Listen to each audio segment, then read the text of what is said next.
രണ്ടാമത് തവണയാണ് ഇങ്ങോട്ട് എന്നെ ക്ഷണിച്ചിട്ടുള്ളത്. എന്നെ മുമ്പ് കണ്ടത് ഓർക്കുന്നുണ്ടോ? ഉണ്ടോ?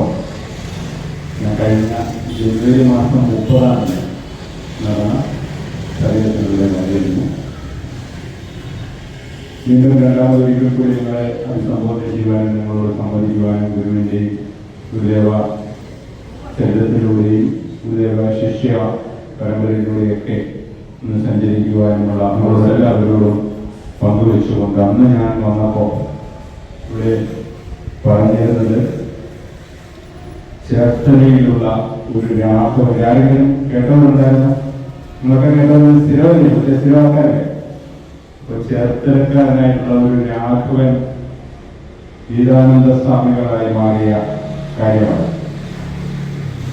ഗുരുവിന്റെ മഹാസമാധിയും മഹാസമാധി മന്ദിരവും അതോടനുബന്ധിച്ച് സമാധിയുടെ ചടങ്ങുകളുമൊക്കെയാണ് അന്ന് നിങ്ങളോട് വന്ന് സംബന്ധിച്ചത്. ഇന്ന് ഞാൻ പറയുന്നത് അതുപോലെ തന്നെ മറ്റൊരാളുടെ കാര്യവുമായി ചേർത്ത് വെച്ചുകൊണ്ടാണ്. തിരുവനന്തപുരം ചിറയൻകീഴിലുള്ള ഒരു നാരായണ പിള്ളയുടെ ചരിത്രവുമായിട്ടാണ് ഇന്ന് നിങ്ങളോട് സംവദിക്കാമെന്ന് വിചാരിക്കുന്നത്. തിരുവനന്തപുരം ചിറയൻകീഴിലുള്ള നാരായണ പിള്ള എന്ന് പറയുമ്പോൾ ഇത് അദ്ദേഹത്തിന്റെ പൂർവാശ്രമ നാമമാണ്. പിന്നീട് അദ്ദേഹം ഏത് നാമത്തിലാണ് അറിയപ്പെട്ടത് എന്ന് നിങ്ങൾക്ക് ആർക്കെങ്കിലും അറിയാമോ? നിങ്ങളിപ്പോ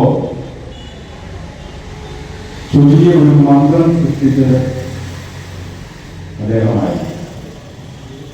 ദിവ്യശ്രീ ചൈതന്യ സ്വാമി അറിയാം. ദിവ്യശ്രീ ചൈതന്യ സ്വാമികളുടെ ഒരു ചരിത്രത്തിലേക്കാണ് ഇന്നിപ്പോ നമ്മൾ ഒന്ന് പങ്കുവെക്കുവാൻ അല്ലെങ്കിൽ നിങ്ങളെ ഒന്ന് കൂട്ടിക്കൊണ്ട് പോകുവാനായിട്ട് ഞാൻ ആഗ്രഹിക്കുന്നത്.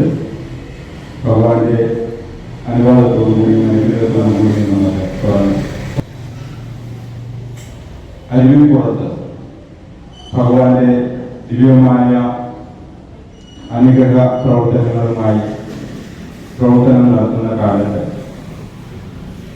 ഭഗവാനോടൊപ്പം ഉണ്ടായിരുന്ന കുറച്ച് സന്യസ്ത ശിഷ്യന്മാരുണ്ടായിരുന്നു. ചിറയൻകീഴുകാരനായിട്ടുള്ള നാരായണ പിള്ള തിരുവനന്തപുരം ചിറയൻകീഴ് താലൂക്കിൽ ജനിച്ച് തന്റെ ബാല്യകാലത്തിൽ ശങ്കരനും കല്യാണി എന്നും പേരുള്ള മാതാപിതാക്കളുടെ 4ാമത്തെ മകനായി 3 സഹോദരിമാർക്ക് ശേഷം 4ാമത്തെ മകനായ ആ അമ്മയുടെ കല്യാണി അമ്മയുടെ വിഷ്ണു ഉപാസനയ്ക്ക് ശേഷം വിഷ്ണു ഭക്ത ഉപാസനയ്ക്ക് ശേഷം ജനിക്കുന്ന 4ാമത്തെ മകനായിട്ടാണ് ജനിക്കുന്നത്. അതിനുശേഷം ഈ നാരായണ പിള്ളയ്ക്ക് ഒരു അനുജൻ കൂടി, കേശവൻ എന്ന പേരുള്ള ഒരു അനുജൻ കൂടി ഉണ്ടാവുന്നത്. നന്നേ ചെറുപ്പത്തിൽ തന്റെ സമീപത്തുള്ള ബ്രാഹ്മണ പണ്ഡിതന്മാർ നടത്തിയിരുന്ന ഗുരുകുല സമ്പ്രദായത്തിലുള്ള വിദ്യാഭ്യാസ രീതിയിൽ നന്നേ ചെറുപ്പത്തിൽ തന്നെ പഠനം പൂർത്തീകരിച്ചു.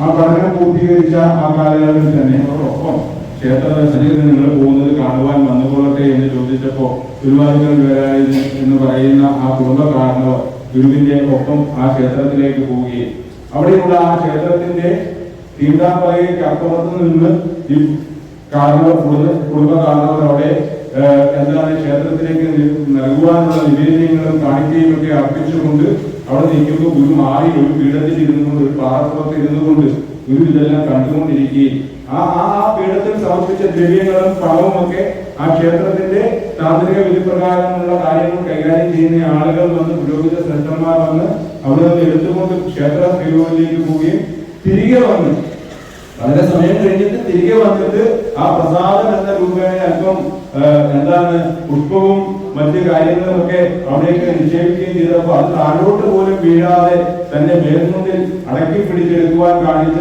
ആ കുടുംബകാരണവരുടെ ആ വൈദഗ്ധ്യവും പരവേശവും ഒക്കെ കണ്ടിട്ട് തിരികെ വരുമ്പോഴാണ് ഗുരുപാദങ്ങൾ ആ കുടുംബകാരണവരോട് ചോദിക്കുന്നത്, എന്തിനാണ് ഇത്രയും പ്രയാസപ്പെടുന്നത്?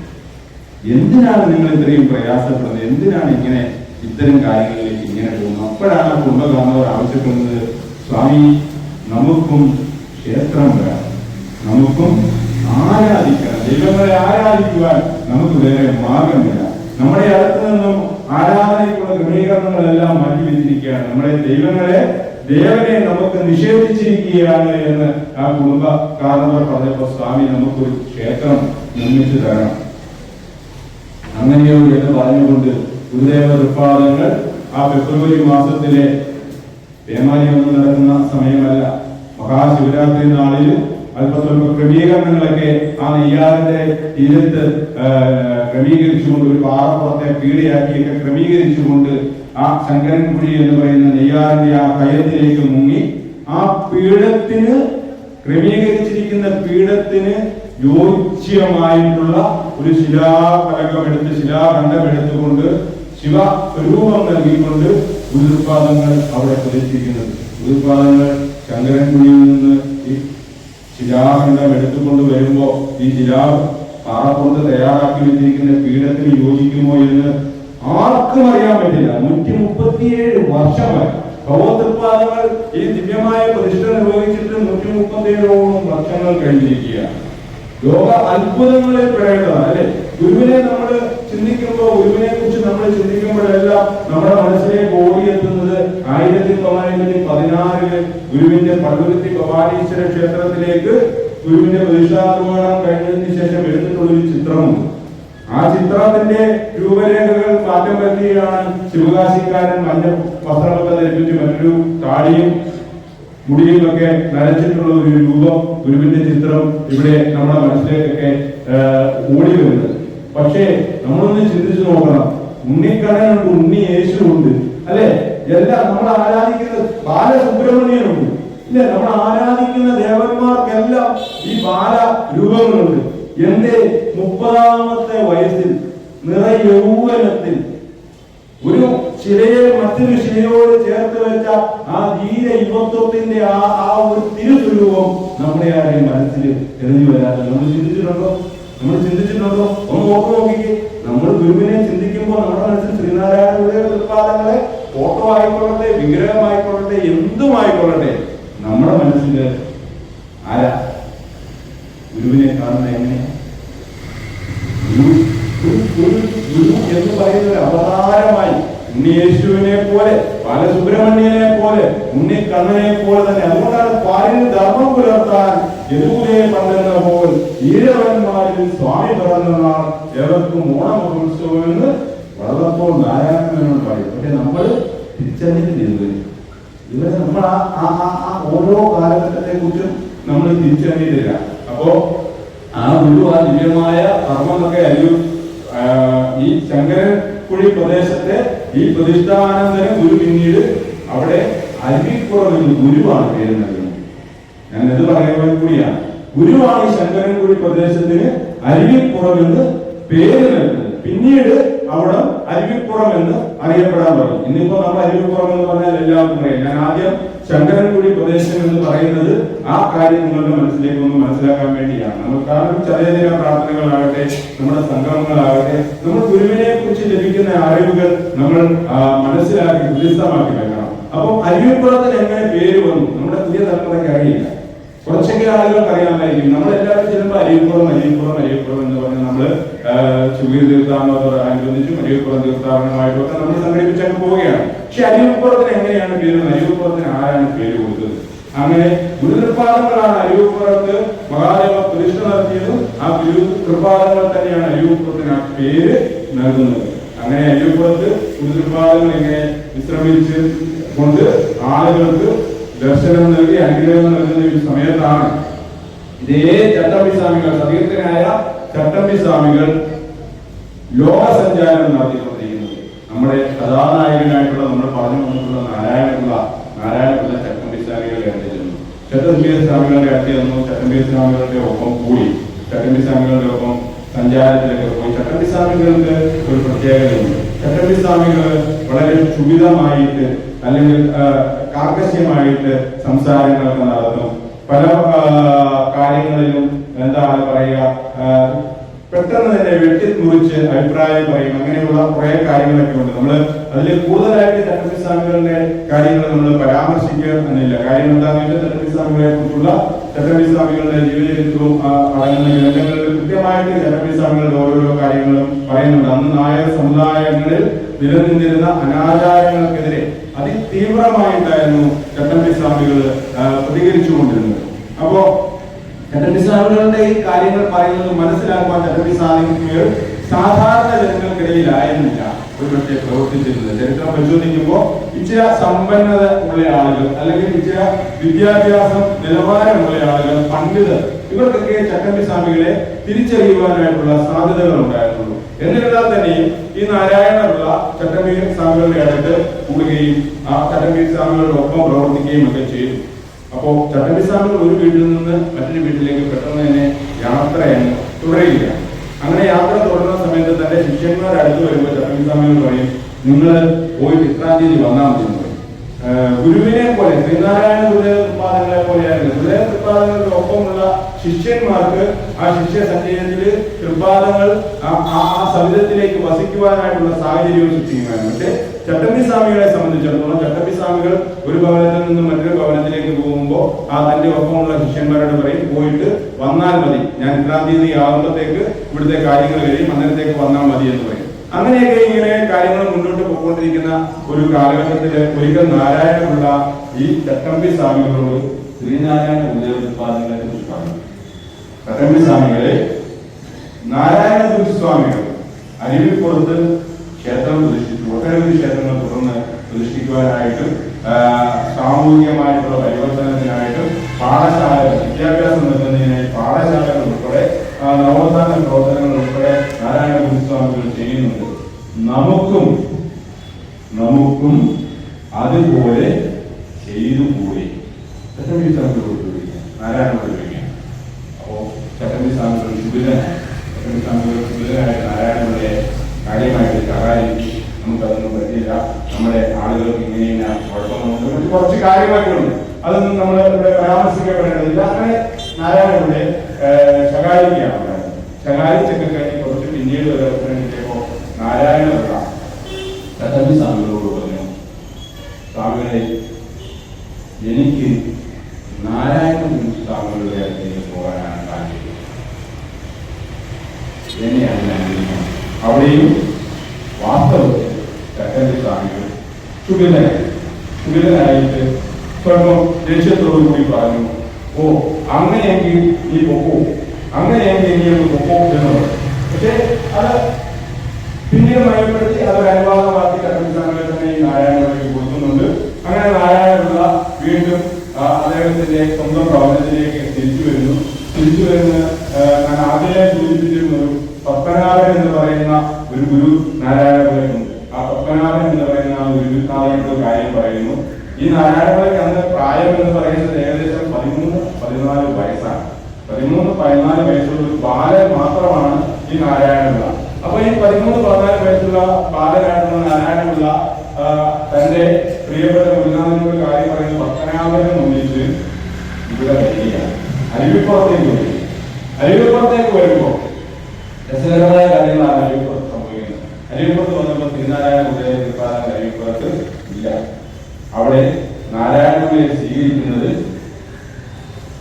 കൊച്ചപ്പിള്ള എന്ന് പറയുന്ന ഒരു 20 വയസ്സുള്ള വേറെ യുവാവാണ്. ആരാണ് കൊച്ചപ്പിള്ള? ഈ കൊച്ചപ്പിള്ളക്ക് അന്ന് 20 വയസ്സുള്ളൂ. നമ്മളിന്ന് നോക്കണം, നമ്മളിന്ന് ഒരു പ്രാർത്ഥന, ഇവിടെ തലേദിന പ്രാർത്ഥന നടത്തുകയാണ്. ഇവിടെ ഇരിക്കുന്നവർ മുഴുവൻ 50 പേരിൽ ചായ ചെയ്തിട്ടുള്ള ആളുകൾ മാത്രമേ കിട്ടുള്ളൂ, അല്ലെ? 50 വയസ്സിന് വേണ്ടി. അന്ന് നാരായണപിള്ള 14 വയസ്സുകാരൻ, കൊച്ചപ്പിള്ള 20 വയസ്സുകാരൻ. ഗുരുദേവ തൃപ്പാദങ്ങൾ പ്രതിഷ്ഠ നടത്തുന്ന അരുവിപ്പുറം പ്രതിഷ്ഠ നടത്തുന്ന സമയത്ത് തൃപ്പാദങ്ങൾക്ക് പ്രായം ഒരു 30 വയസ്സ് പ്രായം. ഇതൊക്കെയാണ് അന്നത്തെ കാലം. നമ്മൾ ചിന്തിക്കണം, നമ്മൾ ഇന്നുമായിട്ട് കൂട്ടി ചിന്തിക്കേണ്ട കാര്യമാണ്. ഗുരുവിനെ എത്രത്തോളം നമ്മുടെ യുവത്വത്തിൽ, അതുകൊണ്ടാണ് നമ്മുടെ യുവത്വത്തിലേക്ക് ഗുരുവിനെ പറഞ്ഞു കൊടുക്കണമെങ്കിൽ ഇതിന്റെ സാഹചര്യങ്ങൾ അവരിലേക്ക് പറഞ്ഞു കൊടുക്കണം. ഇത് പറഞ്ഞു കൊടുക്കാൻ അത് അവർ കേൾക്കാനായിട്ടുള്ള സാധ്യതകൾ ഉണ്ടാകണം. ഗുരുവിന്റെ ചരിത്രവും ഗുരുദേവ ശിഷ്യന്മാരുടെ ഗൃഹസ്ഥ സന്യസ്ത ശിഷ്യന്മാരുടെ ചരിത്രവും പരിശോധിച്ച് കഴിയുമ്പോൾ അവരൊക്കെ ഏത് പ്രായത്തിലാണ് ഈ പ്രക്രിയ അവരുടെ സമുദായ അംഗങ്ങൾക്ക് വേണ്ടി സാമൂഹിക നവോത്ഥാനത്തിന് വേണ്ടി ചെയ്തിട്ടുള്ളത് എന്ന് ചിന്തിക്കുമ്പോഴാണ് നമ്മുടെ കുരുന്നുകൾക്ക്, നമ്മുടെ യുവാക്കൾക്ക് ആവേശമുണ്ടാകുന്നത്. ആ ആവേശമാണ് നമ്മുടെ സമുദായം പ്രയോജനപ്പെടുത്തേണ്ടത്, നമ്മുടെ സമൂഹം പ്രയോജനപ്പെടുത്തേണ്ടത്. അപ്പൊ അത്തരം ആവേശങ്ങൾ സൃഷ്ടിക്കുന്നതിന് ഉതകുന്നതാകണം ഓരോ സത്സംഗങ്ങളും. അതാണ് നമ്മൾ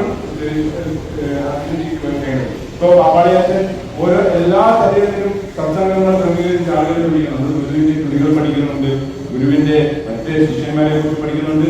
നമ്മുടെ യോഗത്തിന് നമുക്ക് ശുഭം ചേർക്കും നമ്മുടെ യോഗം, നമ്മുടെ യോഗത്തിന് എന്ത് പ്രയോജനം ഇതുകൊണ്ടുണ്ടാവും, അതുപോലെ ചിന്തിക്കേണ്ട വിഷയമാണ്. നമ്മുടെ യോഗത്തിന് തീർച്ചയായും പ്രയോജനം ഇത്തരമുള്ള ഈ സത്സംഗങ്ങൾക്ക് വേണ്ടി ഉണ്ടാവണം. കാരണം 1904 ഗുരുദേവ തൃപ്പാദങ്ങൾ ആരംഭിച്ചതാണ് നമുക്ക് ധർമ്മ പ്രചാരകരെ വേണം, നമുക്ക് ശുഭം ചേർക്കും നമ്മുടെ യോഗത്തിന് വേണ്ടി, ധർമ്മം പ്രചരിപ്പിക്കുന്നതിന് വേണ്ടി, സംഘടനയെ ചലിപ്പിക്കുന്നതിന് വേണ്ടി നമുക്ക് ധർമ്മ പ്രചാരകരെ വേണമെന്നുള്ളത് ഗുരുവിന്റെ സങ്കല്പത്തിൽ കുമാരനാശാൻ നടപ്പാക്കിയതാണ്. അപ്പോ ഗുരുവിന്റെ സൗകര്യത്തിലേക്ക് അരിയപ്പുറത്തേക്ക് വരുമ്പോൾ, അരിയപ്പുറത്തേക്ക് നമ്മൾ മുമ്പ് പറഞ്ഞ നമ്മുടെ കഥാനായകനായിട്ടുള്ള നാരായണപിള്ള വരുന്ന സമയത്ത് ഗുരുപാദങ്ങൾ അവിടെ ഇല്ല എന്ന് നമ്മൾ സ്വീകരിക്കുന്നത് കൊച്ചപ്പിള്ളയാണ്. കൊച്ചപ്പിള്ളയെ കണ്ടപ്പോൾ നാരായണപിള്ളയ്ക്ക് സന്തോഷം തോന്നി. സന്തോഷം തോന്നുമല്ലോ സ്വാഭാവികമായിട്ട്. എന്തായിരിക്കും നാരായണപിള്ളയാണ്, കൊച്ചപ്പിള്ളയാണ്. ഗുരുവിന്റെ അടുത്ത് രണ്ടുപേരുണ്ട്. അപ്പൊ ഇതൊരു സന്തോഷമാണ്. കൂടെ പത്മനാഭപിള്ളയുണ്ട്.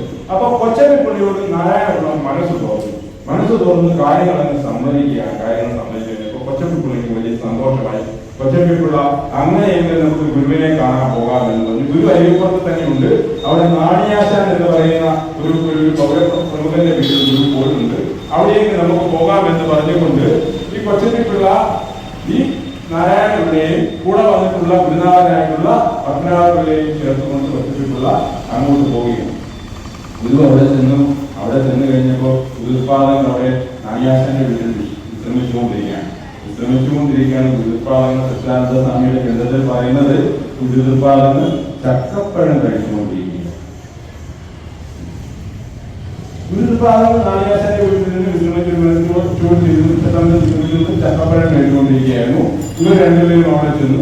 ഇവർ രണ്ടുപേരും നാരായണപിള്ളയുടെ ഒപ്പം ഗുരുപാദങ്ങളെ കുറിച്ച് അപ്പോ നാരായണൻ ഒരു പ്രചാരമായി ഗുരുപാദങ്ങൾ അനുഗ്രഹദായകനായ ഋഷിവര്യനാണെന്നും അവതാര പുരുഷനാണെന്നുള്ള ഒരു പ്രചരണം നാരായണൻ നാടൊട്ടുക്കായി കഴിഞ്ഞിരിക്കുന്നു. അപ്പൊ പത്മനാഭപിള്ളയ്ക്ക് പ്രത്യേകമായിട്ടുള്ള ഒരു ആഗ്രഹമുണ്ട്. നാരായണപിള്ളയുടെ ഗുരുനാഥനായിട്ടുള്ള പത്മനാഭപിള്ള ഒരു കവിതയെ എഴുതിയിട്ടുണ്ടായിരുന്നു. ഭക്ത വിലാപം വിലാസം എന്നോ മറ്റുമാണ് ആ കവിതയുടെ പേര്. ആ കവിത ഗുരുവിനെ ഒന്ന് വായിച്ച് കേൾപ്പിക്കണം. അപ്പൊ ഈ നാരായണപിള്ള എന്ന് പറയുന്ന 14 വയസ്സുകാരായിട്ടുള്ള യുവാവ് തന്റെ ഗുരുനാഥനോട് ശ്രീനാരായണ ഗുരുദേവ തൃപ്പാദങ്ങളെ കാണാൻ പോകാമെന്ന് പറയുമ്പോൾ ഗുരുനാഥന്റെ മനസ്സിലെ ആഗ്രഹം എന്താണ്?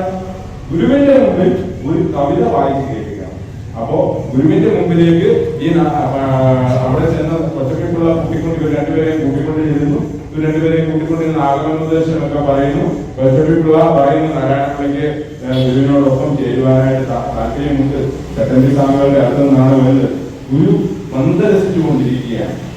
ഗുരു ഇങ്ങനെ മന്ദഹാസം പൊഴിഞ്ഞുകൊണ്ട് നാരായണപിള്ളയെ തന്നെ നോക്കിക്കൊണ്ടിരിക്കുകയാണ്. അതിനുശേഷം ഗുരു പറയുന്നു, പത്മനാഭപിള്ളയുടെ കവിത കേൾക്കുന്നു. കവിതയിൽ വേണ്ട കാര്യങ്ങളൊക്കെ ഗുരു അതിന്റെ നിർദ്ദേശങ്ങൾ കൊടുക്കുന്നു. പത്മനാഭപിള്ളയുടെ ആ കവിത അവിടെ വെച്ച് ഗുരു സമക്ഷത്തിൽ വെച്ച് അത് പ്രസിദ്ധം ആക്കുന്നതിന് വേണ്ടിയുള്ള പത്മനാഭപിള്ളയുടെ ആഗ്രഹം അനുസരിച്ചുള്ള കാര്യങ്ങളൊക്കെ ചെയ്യുന്നു. അതിനുശേഷം ഗുരു മന്ദഗതിച്ചുകൊണ്ട് ഈ കാര്യങ്ങളെല്ലാം പറഞ്ഞ നാരായണപിള്ള ഗുരുവിനോട് കാര്യങ്ങളെല്ലാം പറഞ്ഞു കഴിഞ്ഞപ്പോ നാണിയാശാനോട് പറയുന്നു, ഇവന് പ്രസാദം ചക്കപ്പഴം കൊടുക്കാമോ, ഇവന് ചക്കപ്പഴം കൊടുക്കാമോ. അങ്ങനെ നാണിയാശാൻ അവന് ചക്കപ്പഴം കൊടുക്കുന്നു. അതിനുശേഷം കാര്യങ്ങൾ വീണ്ടും അവിടെ സംസാരമൊക്കെ ചെയ്തുകൊണ്ടിരിക്കുന്നു. ഗുരു മന്ദസ്മിതത്തോടുകൂടി തന്നെ ഇരിക്കുകയാണ്. പുഞ്ചിരിയുമായിരിക്കുന്ന ഗുരു അവസാനം നാരായണപിള്ളികൾ പറഞ്ഞു, നമുക്ക് ഭക്ഷണം കഴിക്കാം. അപ്പോ നാരായണൻ പറഞ്ഞു, ഞാൻ അരിയാഹാരം കഴിക്കാറില്ല. ഗുരുപാദങ്ങൾ പറഞ്ഞു, അരി ആഹാരം കഴിക്കാം. നാരായണപിള്ളി പറയുന്ന അരി ആഹാരം ഭക്ഷിക്കണം. അങ്ങനെ അവർ ഭക്ഷണമൊക്കെ കഴിഞ്ഞ് നാരായണപിള്ള ഗുരുവിന്റെ അടുത്ത് ഇങ്ങനെ പമ്മി കൂടി നിൽക്കുകയാണ്. ഗുരു ചിരിക്കുന്നല്ലാതെ മറുപടി ഒന്നും പറഞ്ഞിട്ട് അവസാനം ഇവർ രണ്ടുപേരും ഗുരുവിന് പ്രണാമമൊക്കെ അർപ്പിച്ചിട്ട് വീട്ടിലേക്ക് വരും. ചിറയൻകീഴിലുള്ള നാരായണപിള്ളയുടെ സ്വദേശത്തേക്ക് പോവുകയാണ്. സ്വദേശത്തേക്ക് പോകുന്നു. അവിടെ ചെന്ന് കഴിഞ്ഞപ്പോൾ ഈ നാരായണപിള്ളയുടെ ഈ ഒരു പ്രത്യേക രീതികളെ കുറിച്ചൊക്കെ ഗുരുനാഥൻ പറഞ്ഞ് ആ നാട്ടിലുള്ള ആളുകളെല്ലാം മനസ്സിലാക്കി. അപ്പോ നാരായണപിള്ളയുടെ അമ്മ ഉൾപ്പെടെ, അമ്മ ഭക്തയാണ്, വാത്സല്യമുള്ള ആളാണ്. നാരായണപിള്ളയ്ക്ക് പ്രത്യേക ഭക്ഷണമൊക്കെ തയ്യാറാക്കി കൊടുക്കുന്ന കാര്യങ്ങളൊക്കെ ശ്രദ്ധ പുലർത്തിക്കൊണ്ടിരുന്നു. കാരണം മത്സ്യമാംസാദികൾ ഭക്ഷിക്കാത്ത നാരായണപിള്ളയ്ക്ക് ശുദ്ധമായ സസ്യ ഭക്ഷണങ്ങളൊക്കെ തയ്യാറാക്കി കൊടുക്കുമായിരുന്ന അമ്മ ഈ നാരായണപിള്ളയുടെ ഈ പ്രത്യേകമായ രീതികളൊക്കെ മനസ്സിലാക്കി തൊട്ടടുത്തുള്ള ഒരു ബ്രാഹ്മണ കുടുംബത്തിൽ നിന്ന് പോലും നാരായണപിള്ളയുടെ ശുചിത്വബോധവും ഭക്തിയും തിരിച്ചറിഞ്ഞിട്ട് ആ ബ്രാഹ്മണ കുടുംബത്തിലെ അന്തേവാസിയാക്കിക്കൊണ്ട് അവർ നാരായണപിള്ളയ്ക്ക് പ്രത്യേകമായിട്ട് ഭക്ഷണമൊക്കെ കൊടുക്കുവാനായിട്ടുള്ള ക്രമീകരണങ്ങളൊക്കെ ചെയ്ത് ആ നാരായണപിള്ള തുടർന്ന് അവിടെ ഉപരിപഠനം നടത്തുന്നതിന് വേണ്ടി, സംസ്കൃതത്തിലെ ഉപരിപഠനമൊക്കെ നടത്തുന്നതിന് വേണ്ടി മാറുകയാണ്. അങ്ങനെ വീണ്ടും ഒരു വർഷത്തോളമുള്ള കാലങ്ങളൊക്കെ അവിടെ ചെലവഴിച്ച് കഴിയുകയാണ്.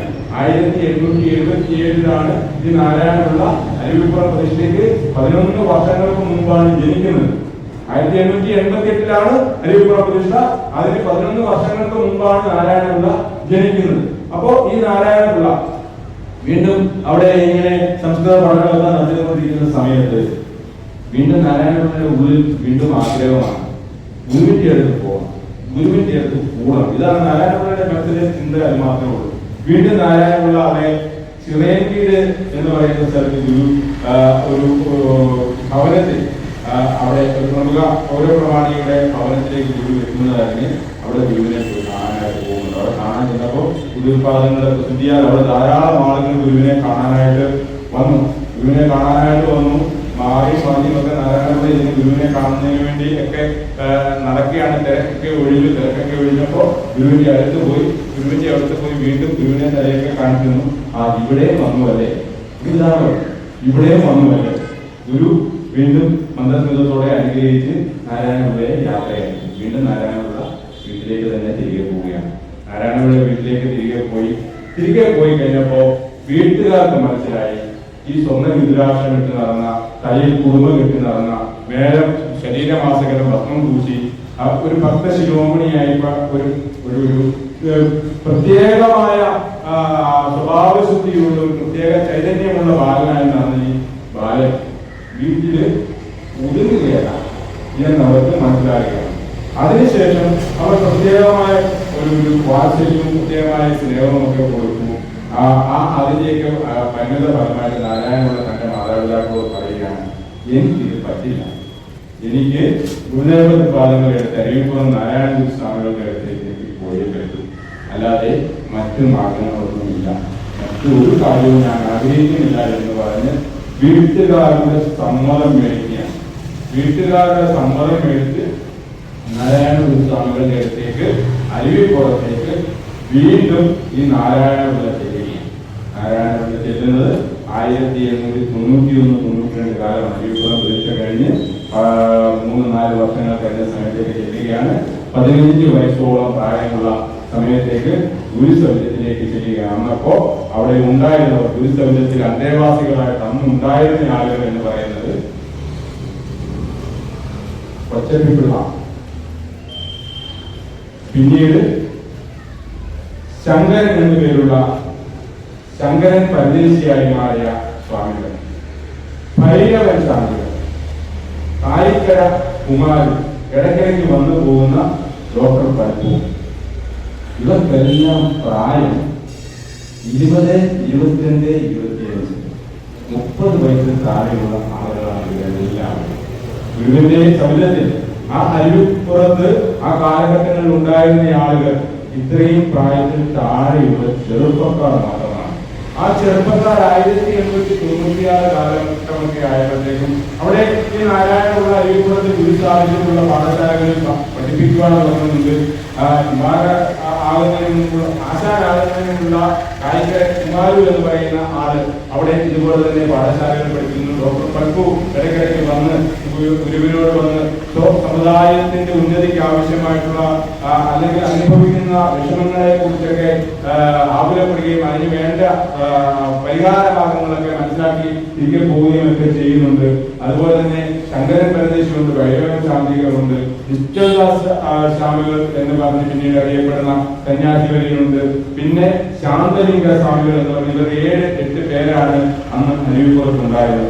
ഈ 7-8 പേരെ പിന്നീട് ഗുരുദേവ തൃപ്പാദങ്ങൾ 1896 ആയപ്പോ ഓരോരുത്തരും, ഇത് നമ്മൾ മനസ്സിലാക്കണം, ഓരോരുത്തരുടെയും അഭിരുചിക്കനുസരിച്ചുള്ള ഉപരി പഠനത്തിന് ശ്രീനാരായണ ഗുരുദേവ തൃപ്പാദങ്ങൾ അറിയിക്കുകയാണ്. ചിന്തിച്ചു നോക്കണം, ഗുരുവിന്റെ ഒപ്പം ഉണ്ടായിരുന്ന ആളുകളെ ഉപരി പഠനത്തിലേക്ക് അയക്കുകയാണ്. ഈ പറയുന്ന നാരായണപിള്ളയെ അയച്ചത് തത്വശാസ്ത്രവും സംസ്കൃതവും വൈദ്യവും പഠിക്കുന്നതിന് വേണ്ടിയാണ്. കായികര കുമാരുവിനെ ബാംഗ്ലൂർ കൊണ്ട് ഡോക്ടർ പത്മന്റെ അടുത്തുണ്ടാക്കി ഇംഗ്ലീഷ് പഠിക്കുന്നതിന് വേണ്ടി ഉണ്ടാക്കുകയാണ്. ശങ്കരൻ പരദേശിയെയും നിശ്ചൽദാസ് സ്വാമികളെയും ശാന്തലിംഗ സ്വാമികളെയും ഒക്കെ കാശിയിലേക്ക് വിടുകയാണ്. വൈദ്യം പഠിപ്പിക്കുന്നതിന്, സംസ്കൃതം പഠിപ്പിക്കുന്നതിന്, പൂജാവിധികൾ പഠിപ്പിക്കുന്നതിന്, ഇങ്ങനെ ഇവരെയെല്ലാം പറഞ്ഞു വിട്ടു. ഇവരെല്ലാം ഏകദേശം ഒരു 1900 കാലഘട്ടമാകുമ്പോഴത്തേക്കും ഈ ഉപരിപഠനമൊക്കെ കഴിഞ്ഞ് ഈ വീണ്ടും അരുവിപ്പുറത്തേക്ക് വരികയാണ്. ആ സമയത്താണ് അരുവിപ്പുറത്ത് വാവുട്ടി യോഗവും അരുവിപ്പുറം ക്ഷേത്ര പരിപാലന യോഗവും ഒക്കെ രൂപപ്പെട്ടു വരുന്നത്. ആ രൂപപ്പെട്ടു വരുന്ന കാര്യങ്ങൾ, അതിന്റെ ആ ക്രമീകരണങ്ങളുടെ ഭാഗമായിട്ട് അവിടെ നടന്നുകൊണ്ടിരിക്കുന്ന പുരോഗമനപരമായിട്ടുള്ള നവോത്ഥാനപരമായിട്ടുള്ള ആശയങ്ങളൊക്കെ നടപ്പിലാക്കുന്നതിന് വേണ്ടി അവർണരായിട്ടുള്ള ആളുകളെ, പീഡിതരായിട്ടുള്ള ആളുകളെ അവരെ ജീവിതത്തിലേക്ക് കൈപിടിച്ചുയർത്തുന്നതിന് വേണ്ടി ഗുരുദേവ തൃപ്പാദങ്ങളുടെ ഈ ശിഷ്യന്മാരുടെ നേതൃത്വത്തിൽ ഗുരുദേവ തൃപ്പാദങ്ങൾ കൃത്യനിർവഹണങ്ങൾ ഓരോന്നോരോന്നായി വിദ്യാഭ്യാസ മാർഗത്തിലൂടെ, ശുചിത്വ ബോധത്തിലൂടെ, ഈശ്വരഭക്തിയിലൂടെ നിർവഹിച്ചുകൊണ്ടിരിക്കുകയാണ്. വളരെ സവിശേഷമായ കാര്യങ്ങൾ. ആളുകൾക്ക് തിരിച്ചറിവുണ്ടാകുകയാണ്. ക്ഷേത്രത്തിൽ വരുന്നതിന് മുമ്പ് നീ കുളിക്കണമെന്ന് പറഞ്ഞ് അവനെ പഠിപ്പിക്കുകയാണ്. കാരണം ശുചിത്വമുള്ളവനെ മാറ്റി നിർത്തുക. നമ്മളെല്ലാവരും വൃത്തിയും ശുദ്ധിയുമായിട്ടാണ് എല്ലാവരും ഇരിക്കുന്നത്. കാരണം നമ്മൾ ഒരാളുടെ അടുത്തിരുന്നാൽ ഒരു ദുർഗന്ധമില്ല. അന്നത്തെ കാലത്ത് പകരന്തിയോളം പണിയെടുത്ത് വിയർപ്പ് മാറി നമ്മൾ മുഷിഞ്ഞ വേഷധാരികളായി ഭവനത്തിൽ തന്നെ കിടന്നുറങ്ങിയിട്ട് പിറ്റേന്ന് കുളിക്കാതെ ഒരു ശൗച കർമ്മങ്ങൾ പോലും ശരിയാവിൽ നിർവഹിക്കാതെ ഈ മാടമ്പിയായിട്ടുള്ള ഈ സവർണന്റെ ആജ്ഞ കേട്ട് വീണ്ടും പണിക്കിറങ്ങുകയാണ്. നമ്മൾ അടുത്ത് വരുമ്പോഴത്തേക്ക് നമുക്കൊരു ശുചിത്വവുമില്ല. നമ്മൾ അത്രയും ഒരു വൃത്തികെട്ട സ്വരൂപങ്ങളായിട്ടാണ്, മനുഷ്യ കോലങ്ങളായിട്ടാണ് നമ്മളെ പോലെയുള്ള ആളുകൾ അന്ന് നടന്നത്. അവരെ ശുചിത്വത്തിന്റെ ബോധത്തിലേക്ക് കൊണ്ടുവന്നുകൊണ്ടാണ് ഭഗവത്പാദങ്ങൾ ഈശ്വരാരാധനയിലേക്ക് കൊണ്ടുവരുന്നത്. ഇവനെ കുളിപ്പിച്ച് തൊഴിപ്പിച്ചതിന് ശേഷം ഇവന് പാട്ട് പറഞ്ഞു കൊടുക്കുകയാണ്. ആലോചിച്ച് നോക്കാം, ഇവന് ഭഗവാന് ഇന്നിപ്പോ നമ്മുടെ വിപ്ലവ പ്രസ്ഥാനങ്ങളുടെയൊക്കെ പാട്ടുണ്ട് അല്ലെ, പള്ളിയല്ല പണിയണം പള്ളിക്കൂടമായിരം, പുത്തനമ്പലങ്ങളല്ല പണിയിടങ്ങൾ തീർക്കണം. 1888 ഭഗവത്പാദങ്ങൾക്കും അറിയാം ഇവിടെ വിദ്യാഭ്യാസ സ്ഥാപനങ്ങൾ വേണം. പക്ഷെ അന്ന് വിദ്യാഭ്യാസ സ്ഥാപനം വെച്ചാൽ ആരും സ്കൂളിൽ പോയില്ല. കാരണം ഇവന്റെ മനസ്സിലുള്ള ആഗ്രഹം എന്താ? ഇവന്റെ മനസ്സിലുള്ള ആഗ്രഹം എനിക്കൊരു ഈശ്വരനെ തൊഴണം. ഞാൻ കണ്ടിട്ടില്ലാത്ത സാധനത്തിനോടാണല്ലോ നമുക്ക് ആഭിമുഖ്യം വരിക. ഭക്തിയും ഒത്തുചേർന്ന് കഴിഞ്ഞപ്പോഴേക്കാണ് ഇവന് പഠിക്കണമെന്നുള്ള ബോധ്യം ഉണ്ടാകുന്നത്. ആ ബോധ്യത്തിന്റെ അടിസ്ഥാനത്തിലാണ് ഭഗവത്പാദങ്ങൾ, ആ ബോധ്യം തിരിച്ചറിഞ്ഞ ഭഗവത്പാദങ്ങൾ വിദ്യാഭ്യാസ സ്ഥാപനങ്ങളിലേക്ക് ഇവരെയെല്ലാം ആകർഷിക്കുന്നതിന് വേണ്ടി, പറഞ്ഞുവിടുന്നതിന് വേണ്ടിയുള്ള ക്രമീകരണങ്ങൾ ചെയ്യുകയാണ്. അങ്ങനെ കാര്യങ്ങളൊക്കെ നിർവഹിച്ച് അരുവിപ്പുറത്ത് ഇത്രയധികം സംസ്കൃത പാഠശാലകൾ ഉണ്ടാവുന്നുണ്ട്. നെയ്ത്ത് പഠിപ്പിക്കുന്നതിന് വേണ്ടിയുള്ള തൊഴിലധിഷ്ഠിതമായിട്ടുള്ള വിദ്യാഭ്യാസ സംവിധാനങ്ങൾ ഉണ്ടാക്കുന്നുണ്ട്. അങ്ങനെ പല പല മനുഷ്യജീവന് ഉപകാരപ്രദമാകുന്ന, മനുഷ്യനെ ജീവിക്കുന്നതിന് ഉതകുന്നതിനുള്ള സാഹചര്യങ്ങൾ സൃഷ്ടിക്കുന്നതിന് അനുയോജ്യമായ ഒട്ടനവധി കാര്യങ്ങൾ നിർവഹിച്ചുകൊണ്ടിരിക്കുന്ന കാലത്താണ് 1903 അരുവിപ്പുറം ക്ഷേത്ര പരിപാലന യോഗത്തെ ശ്രീനാരായണ ധർമ്മ പരിപാലന യോഗം എന്ന് പറയുന്ന സംഘടനകളുടെ മഹത്തായ മാതാവായിട്ടുള്ള SNDP യോഗം എന്ന് പറയുന്ന ഈ നമ്മുടെ ജനറൽ സെക്രട്ടറി ഇന്ന് 30 വർഷമായിട്ട് ആ ജനറൽ സെക്രട്ടറിയായി ഇരിക്കുന്ന ആ സാഹചര്യത്തിലേക്ക് നമ്മളെ ആ അഭിമാനത്തിന്റെ ബോധത്തിലേക്ക് കൈപിടിച്ചുയർത്തുന്ന ആ ദിവ്യമായ സംഘടനാ ഭഗവത്പാദങ്ങൾ സ്ഥാപിക്കുന്നത് 1903 അതിന്റെ രണ്ടാമത് സാക്ഷി നാരായണ പിള്ളയായി. ഇത് സ്ഥാപിച്ച അതിന്റെ മിനിറ്റ്സിൽ കുമാരനാശാൻ ഒപ്പിട്ടതിന് ശേഷം രണ്ടാമത് സാക്ഷിയായിട്ട് സാക്ഷികളുടെ കൂട്ടത്തിൽ അതിലെ അംഗങ്ങൾക്ക് ശേഷം ആ മിനിറ്റ്സിൽ ഏകദേശം 9ഓളം അംഗങ്ങളാണുള്ളത്. അതിൽ ഏറ്റവും അവസാനത്തെ പേരുകാരനായിട്ട് ഒപ്പിട്ടത് നാരായണ പിള്ളയാണ്. നാരായണപിള്ള അതിൽ ഒപ്പിട്ടു. ആ 1903 രൂപീകൃതമായ SNDP യോഗം എന്ന് പറയുന്ന മഹത്തായ സംഘടനയുടെ അംഗമായി തീരുന്നതിന് വേണ്ടിയുള്ള അതിന്റെ നിയമനിർമ്മാണ നടപടികൾ ഉൾപ്പെടെയുള്ള കാര്യങ്ങൾ ഈ നാരായണപിള്ള ഒപ്പിട്ട് ചേർന്നുകൊണ്ടാണ് പ്രവർത്തനങ്ങളോടൊപ്പം പിന്നീട് 1904 SNDP യോഗത്തിന്റെ ആദ്യ വാർഷികം അവിടെ നടന്നു. അരിയപ്പുറത്ത് നടന്നതിന് ശേഷം പ്രവർത്തനങ്ങൾ ശാന്തലിംഗ സ്ഥാനങ്ങൾ തൊട്ട് അരിവിപ്പുറത്ത് നിന്ന് പ്രവർത്തനങ്ങൾ യാത്ര തിരിക്കുകയാണ്. പ്രവർത്തനങ്ങൾ നിശ്ചയമാണ്. പ്രവർത്തനങ്ങൾ അവിടെ യാത്ര തിരിച്ചിട്ട് അവിടുത്തെ ഉത്പാദനങ്ങൾ ചെന്ന് എത്തുന്നത് വർക്കലയിലേക്കാണ്. അറിയാമല്ലോ, വർക്കലയിൽ കൈതക്കോണം എന്ന് പറയുന്ന ഒരു പ്രദേശത്തേക്കാണ് പ്രവർത്തനങ്ങൾ ചെല്ലുന്നത്. അവിടേക്ക് ചൈതന്യ സ്വാമികൾ ആയിരുന്നതിന് മുമ്പുള്ള നാരായണപിള്ളയും ചെല്ലുകയാണ്. അപ്പോൾ ഭഗവാന്റെ കൂടെ കൂടിയിട്ട് 1891 മുതൽ ഭഗവാന്റെ കൂടെ കൂടിയിട്ട് ഏകദേശം 1904 എത്ര വർഷമായി? 91 അല്ല 13 വർഷമായി. അപ്പൊ ആ 14 വയസ്സുകാരന്റെ പ്രായം ഏകദേശം 27 വയസ്സിലേക്കായി. 27 വയസ്സിലേക്കായി ചൈതന്യ സ്വാമികളാകുന്നതിന് ഈ വർക്കലയിൽ എത്തിയതിനു ശേഷമാണ്. വർക്കലയിൽ എത്തി ഭഗവത്പാദങ്ങൾ അതുപോലെ വർക്കലയിൽ ഒരു കൈതക്കോണത്തെ ഒരു ഭവനത്തിന് മുമ്പിൽ ഭഗവത്പാദങ്ങൾ വിശ്രമിച്ചുകൊണ്ടിരിക്കുന്ന സമയത്ത് ഭഗവത്പാദങ്ങളുടെ അടുത്തേക്ക് ധാരാളമായിട്ട് പ്രത്യേകങ്ങൾ വരുന്നുണ്ട്. അതിൽ സമ്പന്നരുണ്ട്, ദരിദ്രരുണ്ട്, വിദ്യാസമ്പന്നരായിട്ടുള്ളവരുണ്ട്, അറിവില്ലാത്തവരുണ്ട്. ഇവരെല്ലാം ഭഗവത്പാദങ്ങളുടെ അടുത്തേക്ക് വന്നു നിന്നപ്പോ ഭഗവത്പാദങ്ങൾ നേരത്തെ നിശ്ചയിച്ചിട്ടുണ്ട്. നേരത്തെ വർക്കലയെ കുറിച്ച് കേട്ടിട്ടുണ്ട്. വർക്കല എന്ന് പറയുന്നത് ഭഗവത്പാദങ്ങൾ ആ പ്രദേശത്തുള്ള ആളുകൾക്ക് മുമ്പിൽ കൊടും ഭീകരമായിട്ടുള്ള അല്ലെങ്കിൽ ദുഷ്ടമൃഗങ്ങളും കള്ളന്മാരുമായിട്ടുള്ള ആളുകൾ അധിവസിക്കുന്നതായിട്ടുള്ള ഒരു പ്രദേശമായിട്ട് അവിടെ പരക്കെ അറിയപ്പെടുന്നുണ്ട്. അതോടൊപ്പം തന്നെ വർക്കലയിൽ അവിടെ ബലിതർപ്പണങ്ങൾക്കായിട്ട് ക്ഷേത്രവും ജനാർദ്ദന ക്ഷേത്രത്തിന്റെ പേരിലും വർക്കല അറിയപ്പെടുന്നുണ്ട്. ആ കൈതക്കോണത്തെ ആ പ്രത്യേകമായ തറവാടിന് മുമ്പിലേക്ക് ഭഗവത്പാദങ്ങളുടെ അടുത്തേക്ക് ഈ കാര്യങ്ങളെല്ലാം അറിയാവുന്ന ഭക്തജനങ്ങൾ ഭഗവത്പാദങ്ങളുടെ അടുത്തേക്ക് വന്നു നിന്നുകൊണ്ട് ഭഗവത്പാദങ്ങളോട് അനുഗ്രഹത്തിനായി പ്രാർത്ഥിച്ചുകൊണ്ടിരിക്കുന്ന സമയത്താണ് ഭഗവത്പാദങ്ങൾ അവിടെ ഒരു കുന്നിന്റെ മുകളിലേക്ക് ചൂണ്ടിക്കാണിച്ചിട്ട് ഭഗവത്പാദങ്ങൾ ഇവിടെയുള്ള ആളുകളോട് പറയുന്നത്, നമുക്ക് അവിടെ ഒരു മാടം കെട്ടിത്തരണം. പറഞ്ഞത് നമുക്ക് അവിടെ ഒരു മാടം കെട്ടിത്തരണം. കാരണം ഡോക്ടർ പൽപൂർ ഉൾപ്പെടെയുള്ള നമ്മൾ ചിന്തിക്കേണ്ടത് ഡോക്ടർ പൽപൂർ ഉൾപ്പെടെയുള്ള സമ്പന്നരായിട്ടുള്ള ഗൃഹസ്ഥ ശിഷ്യന്മാരുണ്ട്. ഭഗവത്പാദങ്ങൾ എനിക്ക് അവിടെ ഒരു മണിമന്ദിരം സൃഷ്ടിച്ചു തരണമെന്ന് പറഞ്ഞാൽ അവിടെ ചെയ്തു കൊടുക്കുവാനായിട്ട് ആളുണ്ട്. പക്ഷെ ഭഗവത്പാദങ്ങൾ പറഞ്ഞത് നമുക്കവിടെ ഒരു മാടം സൃഷ്ടിച്ചു തരണം. ആദ്യത്തെ പർണശാല, ഇന്ന് മഹാസമാധി മന്ദിരം ഇരിക്കുന്ന ആ സവിധത്തിലുണ്ടായ ആദ്യത്തെ പർണശാല ഒരു മാടമായിട്ടുള്ള ഒരു ഏറ്റവും ലളിതമായിട്ടുള്ള ഏറ്റവും ചെറിയ ഒരു താമസയോഗ്യമായിട്ടുള്ള ഒരു വാസസ്ഥലമായിട്ടാണ് അവിടെ സൃഷ്ടിക്കപ്പെട്ടത്. ആ സൃഷ്ടിക്കപ്പെട്ട സ്ഥലത്ത് നിന്ന് ഭഗവത്പാദങ്ങൾ 1904 മുതൽ ആ വർക്കല കൈതക്കോണത്തെ പിന്നീട് ശിവഗിരി എന്ന് വിളിച്ചു തുടങ്ങിയാണ്. അരുവിക്കോണത്തിന് പേര് കൊടുത്തത് ഭഗവത്പാദങ്ങൾ, വർക്കല കൈതക്കോണത്തിനെ ശിവഗിരിയാക്കുന്നത് ഭഗവത്പാദങ്ങൾ അവിടെ ശിവഗിരിയാക്കിക്കൊണ്ട് പ്രവർത്തനം നടത്തിക്കൊണ്ടിരിക്കുകയാണ്. ചൈതന്യ സ്വാമികൾ ഭഗവത്പാദങ്ങളുടെ ഒപ്പമുണ്ട്. ഭഗവത്പാദങ്ങളും ചൈതന്യ സ്വാമികളും ശാന്തലിംഗ സ്വാമികളും ശിവലിംഗദാസ സ്വാമികളും ഒക്കെ ചേർന്നുകൊണ്ട് ശിവഗിരി കേന്ദ്രീകൃതമായിട്ട് പ്രവർത്തനം നടത്തിക്കൊണ്ടിരിക്കുന്ന സമയത്താണ് 1908 ഭഗവാന്റെ തിരുനാളിനോടനുബന്ധിച്ച് ശാരദ ദേവിയെ പ്രതിഷ്ഠിക്കുന്നതിന് വേണ്ടിയുള്ള ക്രമീകരണങ്ങൾക്ക് തുടക്കം കുറിക്കുന്ന ഷടാധാര പ്രതിഷ്ഠ. ഭഗവത്പാദങ്ങൾ ഒരു ശൂലമാണ് ആദ്യം കൊണ്ട് പ്രതിഷ്ഠിക്കുന്നത്. ഭഗവത്പാദങ്ങൾ ഈ ശൂലവുമായിട്ട് ആ ശാരദാ മഠത്തിന്റെ പ്രതിഷ്ഠയ്ക്ക് മുൻപായിട്ടുള്ള ആ സൂചകമായിട്ടുള്ള ഷടാധാര പ്രതിഷ്ഠ നടത്തുന്നതിന് വേണ്ടി ഭഗവത്പാദങ്ങൾ നടന്നു പോകുന്ന സമയത്ത്, ശൂലവുമായി നടന്നു പോകുന്ന സമയത്ത് അവിടെ ഉണ്ടായ അതിഭയങ്കരമായ വെളിച്ചം മൂലം അവിടെ നടക്കുന്നത് എന്താണ് എന്ന് അവിടെ കൂടിയിരുന്ന ആളുകൾക്ക് കാണാൻ പറ്റിയില്ല.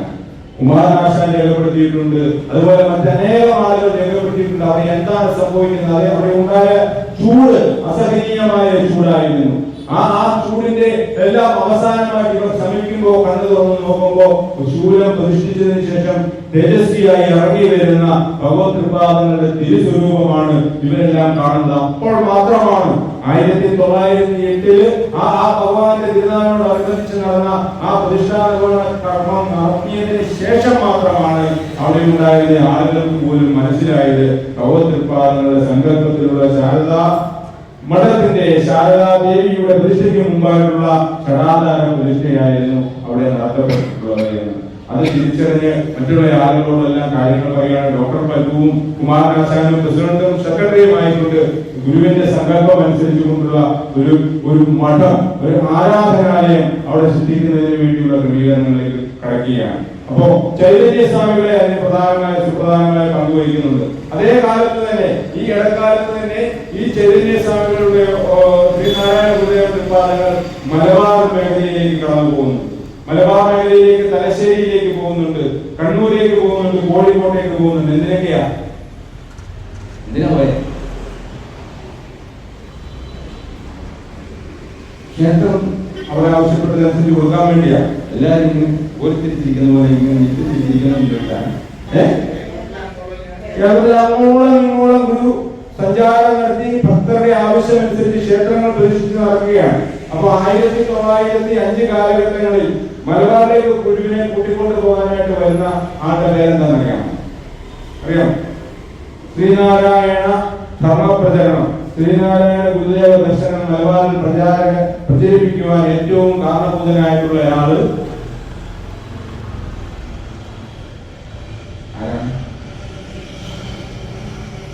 വരദൂർക്കാണിയിൽ കുഞ്ഞിക്കണ്ണൻ എന്ന് പറയുന്ന ഒരു ഫാർമസ്യൂട്ടിക്കൽ കമ്പനി നടത്തുന്ന, അതായത് നമ്മുടെ മെഡിക്കൽ ഷോപ്പ് നടത്തുന്ന ഒരു മെഡിക്കൽ ഷോപ്പ് മുതലാളിയാണ്. പണ്ട് കാലം തൊട്ടേ നമ്മുടെ ജനറൽ സെക്രട്ടറി ഇംഗ്ലീഷ് പ്രദേശത്തൊക്കെ നമ്മൾ മുതലാളി എന്നൊക്കെ വിളിക്കുമെന്നൊക്കെ ആൾക്കാരൊക്കെ ഇങ്ങനെ പറയുന്നത്. പണ്ട് കാലം തൊട്ടേ നമ്മുടെ സമുദായത്തിന് ഉദാഹരണം നൽകിയിട്ടുള്ളത് ഇങ്ങനെയുള്ള കച്ചവടത്തില്, ബിസിനസ്സിൽ അഗ്രഗണ്യമായ സ്ഥാനങ്ങൾ നടത്തിയിട്ടുള്ള ആളുകളാണ്. ഗുരു അവരെ ചേർത്ത് വെച്ചിട്ടുണ്ട്.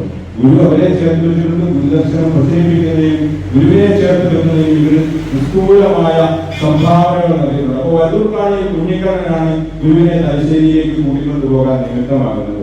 ആ കുഞ്ഞിക്കണ്ണൻ ഗുരുവിനെ അടുത്ത് വന്ന് പറയുന്നുണ്ട്. ആദ്യം ഗുരുവിന്റെ അടുത്ത് വന്ന് പോകുമ്പോ ഗുരു പോകാനായിട്ട് തയ്യാറാകാത്ത അസൗകര്യങ്ങൾ ഉണ്ടാവുന്നുണ്ട്. ആ അസൗകര്യങ്ങൾ ഉണ്ടാകുമ്പോഴത്തേക്ക് കുമാരനാശാനെ കൊണ്ടുപോകണമെന്ന് വരദൂർക്കാണി കുഞ്ഞിക്കണ്ണൻ ആവശ്യപ്പെടുന്നത്. കുമാരനാശാനെ വിട്ടുതരുമോ എന്ന്. പക്ഷെ അന്ന് ഗുരു വരദൂർക്കാണി കുഞ്ഞിക്കണ്ണനോട് മറുപടി ആയിട്ട് പറയുന്നുണ്ട്, കൊണ്ടുപോകോളൂ, കാര്യമൊന്നുമില്ല, കൊണ്ടുപോകോളൂ എന്നുള്ള രീതിയിൽ പറയുന്നുണ്ട്. കാരണം എന്താ, വരദൂർക്കാണി കുഞ്ഞിക്കണ്ണൻ അന്വേഷിച്ച് നടത്തുന്ന കുമാരനാശാനെ കൊണ്ടുപോകാൻ പറ്റിയില്ല.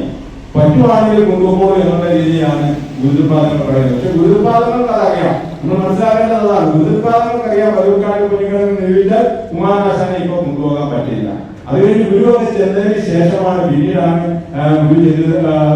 ഗുരു ചെല്ലുന്നതിന് മുമ്പായിട്ട് പിന്നീട് വരദൂർക്കാണി കുഞ്ഞിക്കണ്ണൻ ഒരു സമ്മേളനം ഒക്കെ നടത്തുന്നതിന്റെ ആ സമയത്താണ് കുമാരനാശാൻ അവിടെ ചെന്ന് എത്തപ്പെടുന്നത് എന്ന് തോന്നുന്നു. ഇതൊക്കെ ഏകദേശം അടുത്തടുത്തുള്ള സമയങ്ങളിലാണ് കാര്യങ്ങളെല്ലാം നടക്കുന്നത്.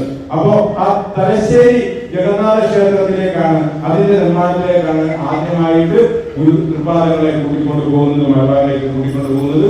മലബാറിലേക്ക് ഗുരുപാദങ്ങളെ കൂട്ടിക്കൊണ്ടു പോകുന്ന സമയങ്ങളിൽ ഗുരുപാദങ്ങളുടെ ഒപ്പം ചൈതന്യ സ്വാമികളുണ്ട്. അന്ന് നാരായണപിള്ള ശിവഗിരിയില് ശാരദാമഠത്തിന്റെ കാര്യങ്ങളൊക്കെ നിർവഹിക്കുന്ന ആ കാര്യങ്ങൾക്കിടയിലും ഗുരുവിനൊപ്പം മലബാറിലേക്ക് പോകുന്നത്.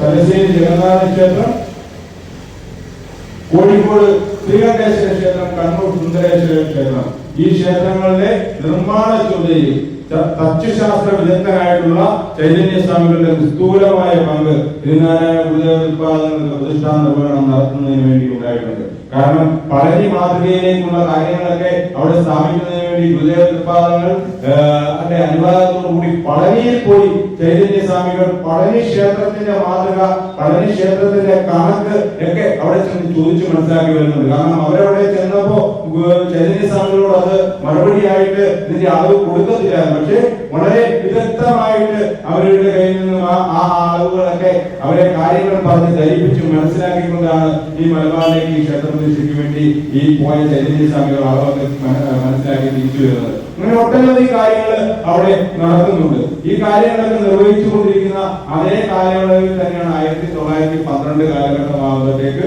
ഇവിടെ ശിവഗിരിയിലേക്ക് എന്താകുന്നത്, ശാരദാമഠത്തിലേക്ക് പ്രതിഷ്ഠയ്ക്കുള്ള കാര്യങ്ങൾ ക്രമീകരിക്കുന്നത്. ശാരദാമഠത്തിന് ശാരദാദേവിയെ സൃഷ്ടിച്ച വിഗ്രഹം തിരുവനന്തപുരത്ത് തോപ്പൽ ഭവനത്തിൽ വെച്ചാണ്. അവിടെ ശാരദാമഠത്തിലേക്ക് ശാരദാദേവിയുടെ രൂപം ആദ്യം സൃഷ്ടിച്ചെടുക്കുമ്പോൾ ഗുരുപാദങ്ങൾക്ക് അത് ബോധ്യമായില്ല. ശാരദാദേവിയുടെ ആദ്യ വിഗ്രഹം ഗുരുപാദങ്ങൾക്ക് ബോധ്യമായില്ല. ഗുരുപാദങ്ങൾ അത് ഉറച്ചുവാക്കുവാനായിട്ട് പറഞ്ഞു, അത് പുനർനിർമ്മിക്കുവാനായിട്ട് പറയുന്നുണ്ട്. ആ പുനർനിർമ്മിക്കുവാനായിട്ട് ശില്പി പിന്നീട് വ്രതമെടുക്കുകയാണ്. തന്നെത്താനെ ഭക്ഷണമൊക്കെ പാകം ചെയ്ത് ഗുരുപാദങ്ങളുടെ ആ അനുഗ്രഹത്തോടുകൂടി ഗുരുപാദങ്ങളെ സാക്ഷ്യം നിർത്തിക്കൊണ്ടാണ് ഇപ്പോൾ നമ്മൾ ശാരദാമഠത്തിൽ ചെല്ലുമ്പോൾ കാണുന്ന ആ ശാരദാമഠം. ഇടത് കൈയിൽ ഗ്രന്ഥവും കിളിയും, വലത് കൈയിൽ ചിന്മുദ്രയും, പിന്നെ എന്താണ് വിദ്യാദേവതയായിട്ടാണ് അല്ലെ.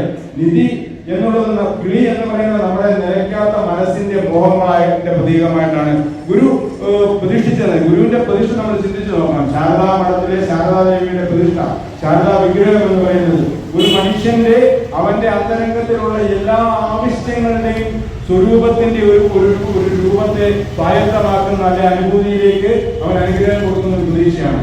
അവന് ധനത്തിനെ കുറിച്ച് ഉള്ള ബോധത്തെ കുറിച്ച് അവന് കൊടുക്കുന്നുണ്ട്, നിധികുംഭം കൊടുക്കുന്നുണ്ട്. കിളി ചില നമ്മുടെ സംസാരത്തിന്റെ, നമ്മുടെ നിത്യജീവിതത്തിന്റെ ആ ഒരു ആശങ്കയുടെ അല്ലെങ്കിൽ ആ സംസാരത്തിന്റെ ആ ഒരു പ്രതീകമായിട്ടാണ്, ആ നിലയ്ക്കാത്ത ആഗ്രഹങ്ങളുടെ പ്രതീകമായിട്ടാണ് കിളിയെ കാണിച്ചിരിക്കുന്നത്. പിന്നീടുള്ളത് മോക്ഷത്തിന്റെ പ്രതീകമായിട്ടുള്ള ചിന്മുദ്ര കാണിക്കുന്നുണ്ട്. പിന്നെയുള്ളത് എന്താ? ഗ്രന്ഥം, അറിവിനായിട്ടുള്ള ഗ്രന്ഥം. ഈ 4 കാര്യങ്ങൾ നമ്മൾ മറ്റായിട്ട് നമ്മുടെ കുട്ടികളിലേക്ക്, നമ്മളിലേക്ക്, നമ്മുടെ വീട്ടിലുള്ള സകല ആളുകളിലേക്കും ഇത് ചെയ്തു കൊടുക്കണം. കാരണം നാരായണപിള്ളയുടെ ഒരു ബാല്യകാലത്തുണ്ടായ ഒരു സംഭവം പറയാം. നാരായണപിള്ള ചൈതന്യസ്വാമികൾ ഈ ഗുരുസമുദ്രത്തിലേക്ക് എത്തുന്നതിന് മുമ്പായിട്ട് ഗുരു ഒന്ന് പറഞ്ഞു, ഗുരു 3 പ്രാവശ്യം പറഞ്ഞു വിട്ടെന്ന് നമ്മൾ പറഞ്ഞായിരുന്നല്ലോ. ഒരു പ്രാവശ്യം ഗുരുവിനെ എങ്ങനെയാണ് നാരായണപിള്ള തന്റെ ഹൃദയത്തിലേക്ക് ഏറ്റെടുത്തത് എന്ന് മനസ്സിലാക്കുന്നതിന് വേണ്ടി നിങ്ങൾ ഈ കാര്യം ശ്രമിക്കുക. ഗുരു ഒരു പ്രാവശ്യം പറഞ്ഞു വിടുമ്പോ തിരികെ ഭവനത്തിലേക്ക് പോയി നാരായണപിള്ള ഒരു തീർത്ഥാടന യാത്രയ്ക്ക് പോകുന്നുണ്ട്. ഞാൻ ആ സൂചിപ്പിച്ചിട്ടുള്ള പത്മനാഭപിള്ള എന്ന് പറയുന്ന ഗുരുനാഥനുമായിട്ടാണ് തീർത്ഥാടന യാത്രയ്ക്ക് പോകുന്നത്. തീർത്ഥാടന യാത്ര ഭാരത പര്യടനമൊക്കെ നടത്തി അവസാനം കാശി രാമേശ്വരത്തൊക്കെ ചെന്ന് രാമേശ്വരത്ത് നിന്ന് തീർത്ഥജലം ശേഖരിക്കുകയാണ്. ആ തീർത്ഥജലവുമായി നാരായണപിള്ള കടന്നു വരുന്നത് അരുവിപ്പുറത്തേക്കാണ്. ആലോചിച്ച് നോക്കണം. നാരായണപിള്ള അരുവിപ്പുറത്തേക്ക് വന്ന് ഗുരുവിന്റെ പാദം കഴുകിയിട്ട് ആ പാദം കഴുകിയ ആ തീർത്ഥജലം ആചമനം ചെയ്യാണ്, കുടിക്കുകയാണ് നാരായണപിള്ള. ഗുരുവിന്റെ പാദം കഴുകിയ നമ്മളിപ്പോ നമ്മുടെ കഞ്ചുകുളങ്ങര അമ്മയുടെ ശ്രീകോവിലേക്ക് അഭിഷേകം നടത്തി കഴിയുമ്പോൾ നമ്മുടെ കോവിലൂടെ ഇറങ്ങി വരുന്നില്ലേ, വെള്ളം ഇറ്റിക്ക് വീഴുന്ന വെള്ളം നമ്മളിങ്ങനെ എടുത്ത് കുടിച്ച് തലയിലേക്ക് തരും എന്ന് പറഞ്ഞതുപോലെ അരുവിപ്പുറത്ത് വിശ്രമിച്ചു കൊണ്ടിരിക്കുന്ന ശ്രീനാരായണ ഗുരുദേവന്റെ പാദങ്ങളുടെ അടുത്ത് തീർത്ഥാടന യാത്ര കഴിഞ്ഞു വന്ന നാരായണപിള്ള ഒരു തളികയിൽ ഗുരുവിന്റെ പാദങ്ങൾ കയറ്റി വെച്ചിട്ട് ആ പാദം കഴുകിയിട്ട് ആ പാദം കഴുകിയ ജലം നാരായണപിള്ള ആചമനം ചെയ്യുകയാണ്. പോരാത്തതിന് ആ ബാക്കി വന്ന ആ ഗുരുവിന്റെ പാദം കഴുകിയ ജലവുമായിട്ടാണ് നാരായണപിള്ള രാമേശ്വരത്ത് നിന്ന് കൊണ്ടുവന്ന തീർത്ഥജലമാണ്. ആ ജലവുമായിട്ട് തന്റെ വീട്ടിൽ പോവുകയാണ്. തന്റെ വീട്ടിൽ പോയിട്ട് നാരായണപിള്ള പറയുന്നത് ഗുരുദേവ തൃപ്പാദങ്ങളുടെ പാദശുദ്ധി വരുത്തിയ ഗുരുദേവ തൃപ്പാദങ്ങളെ പാദാഭിഷേകം നടത്തിയ തീർത്ഥജലമാണ്. നിങ്ങൾ ഓരോരുത്തരും ഇത് ആചമനം ചെയ്യും. മാതാപിതാക്കളെയും സഹോദരങ്ങളെയും കൊണ്ട് അവിടെ കൂടിയിരുന്ന ആളുകൾക്ക് ഒരു പ്രസാദം പോലെ നാരായണപിള്ള കൊടുക്കുകയാണ്. നമ്മുടെ മനസ്സിലേക്ക് ഇതാണ് വരേണ്ടത്. നമ്മുടെ തലമുറയിലേക്ക് ഈ നാരായണപിള്ളയെ പോലെയുള്ള ആ 10 ശിരോമണികളെ നമ്മൾ എത്തിക്കണം നമ്മുടെ പുതുതലമുറയിലേക്ക്. ആരാണ്? നാരായണപിള്ളയാണ് അല്ലെ? നാരായണപിള്ളയാണ് ഗുരുവിന്റെ അടുത്താണ് ചെയ്യുന്നത്.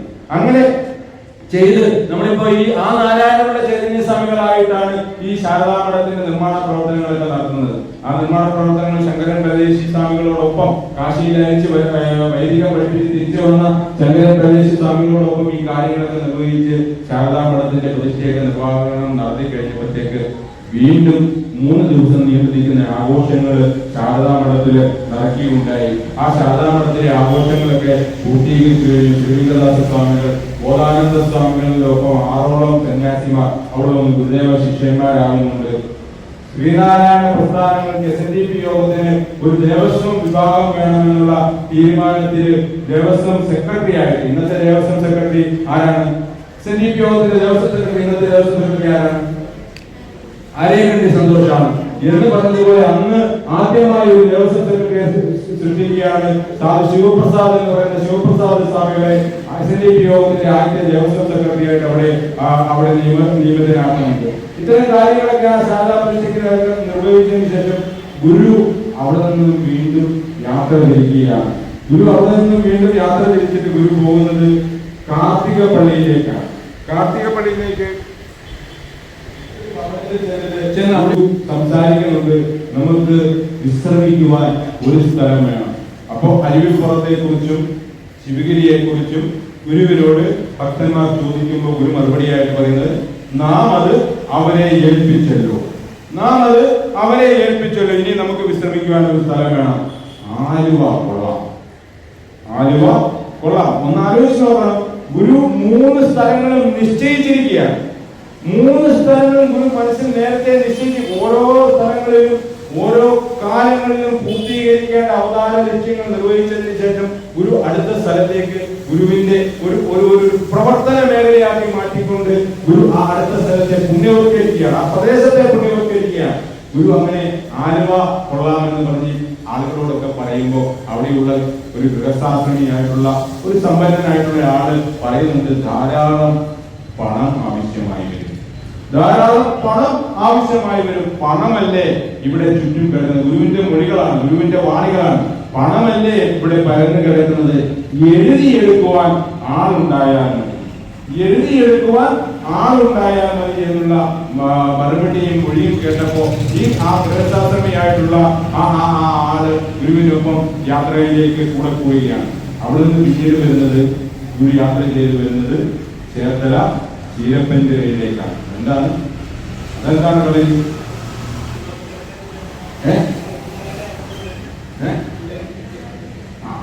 അവിടെയാണ് അയ്യപ്പനാണ്. എല്ലാവർക്കും അറിയാം അയ്യപ്പനാകുന്ന സ്ഥലമാണ്. അവിടെ ഗുരു അവിടെയും സന്ദർശിച്ചതിന് ശേഷം അവിടെയും അല്പസമയം ചെലവഴിച്ചതിന് ശേഷമാണ് ഗുരു ബാക്കി കാര്യങ്ങളൊക്കെ ക്രമീകരണങ്ങളൊക്കെ നിർവഹിച്ച് ആലുവയില് ഒരു സേട്ടിന്റെ ബംഗ്ലാവിൽ പോയി വിശ്രമിക്കുന്നു. അവിടെ ആലുവ പ്രദേശം ഗുരുവിന്റെ തീർത്ഥാടനം ചെയ്ത് ഗുരുവിലേക്ക് പിന്നീട് വന്നു ചേരുകയാണ്. ഇതിനിടയിൽ ഗുരു കുന്നുംപാറ ക്ഷേത്രങ്ങൾ അരുവിപ്പുറത്ത് നിന്ന് തലശ്ശേരി, കണ്ണൂർ ഉൾപ്പെടെ ഒട്ടനവധി ക്ഷേത്രങ്ങളിലേക്കുള്ള പ്രതിഷ്ഠാ നിർവഹണങ്ങളൊക്കെ നടത്തി ധാരാളമായ കാര്യങ്ങളൊക്കെ നിർവഹിച്ചാണ് വരുന്നത്. അപ്പൊ ആലുവയിലേക്ക് ധനസമ്പാദന നടത്തുന്നതിന് വേണ്ടി ഗുരു ഇങ്ങനെ ചിന്തിച്ചിരിക്കുന്ന കാലഘട്ടങ്ങളിലാണ് തലശ്ശേരിയിലേക്ക് ഗുരുവിനെ പ്രത്യേകമായി ക്ഷണിച്ചുകൊണ്ടു പോവുകയും അവിടെ പ്രത്യേകമായ ഇളനീരാട്ടം വഴിപാട് എന്നുള്ള രീതിയിൽ ഇളനീർ തീർത്ഥാടനം പോലെ അവിടെ ഒരു വഴിപാട് ഘോഷയാത്ര നടക്കുകയും സംഘടിപ്പിക്കുകയും ഒക്കെ ഈ വരദൂർക്കാണി കുഞ്ഞിക്കണ്ണന്റെ നേതൃത്വത്തിലൊക്കെ നടക്കുകയൊക്കെ ചെയ്തിട്ട് അതിന് കാണിക്കയായി അവിടെ ലഭിച്ച തുകയിൽ ഒരു ഭാഗം ഗുരുവിന് അവർ ദക്ഷിണയായി നൽകുകയും ആ ദക്ഷിണയൊക്കെ ആലുവ മഠത്തിലേക്ക് ചുരുക്കൂട്ടുന്നതിന് വേണ്ടി പ്രയോജനകരമായിട്ട് വന്നിട്ടുണ്ട്. അങ്ങനെ ആലുവ മഠം അവിടെ ഗുരു സ്ഥാപിക്കുകയാണ്. ആ ആലുവ മഠം സ്ഥാപിക്കുമ്പോൾ ചൈതന്യ സ്വാമികൾ ഗുരുതൃപാദങ്ങളുടെ ഒപ്പം ആലുവയിലേക്ക് വരികയാണ്. ആലുവയിലേക്ക് ഗുരുതൃപാദങ്ങളുടെ ഒപ്പം വന്ന ചൈതന്യ സ്വാമികളും മറ്റ് സത്യവ്രത സ്വാമികൾ എന്ന് പറയുന്ന അയ്യപ്പൻ പിള്ള എന്ന് പറയുന്ന മറ്റൊരു പിള്ള നായർ സമുദായ അംഗമായിട്ടുള്ള ആള് ഗുരുവിന്റെ അടുത്ത് വന്ന് നേരത്തെ കണ്ട് വന്ന് ഈ ആലുവയിൽ വന്ന് പിന്നീട് സന്യാസം സ്വീകരിക്കുന്നുണ്ട്.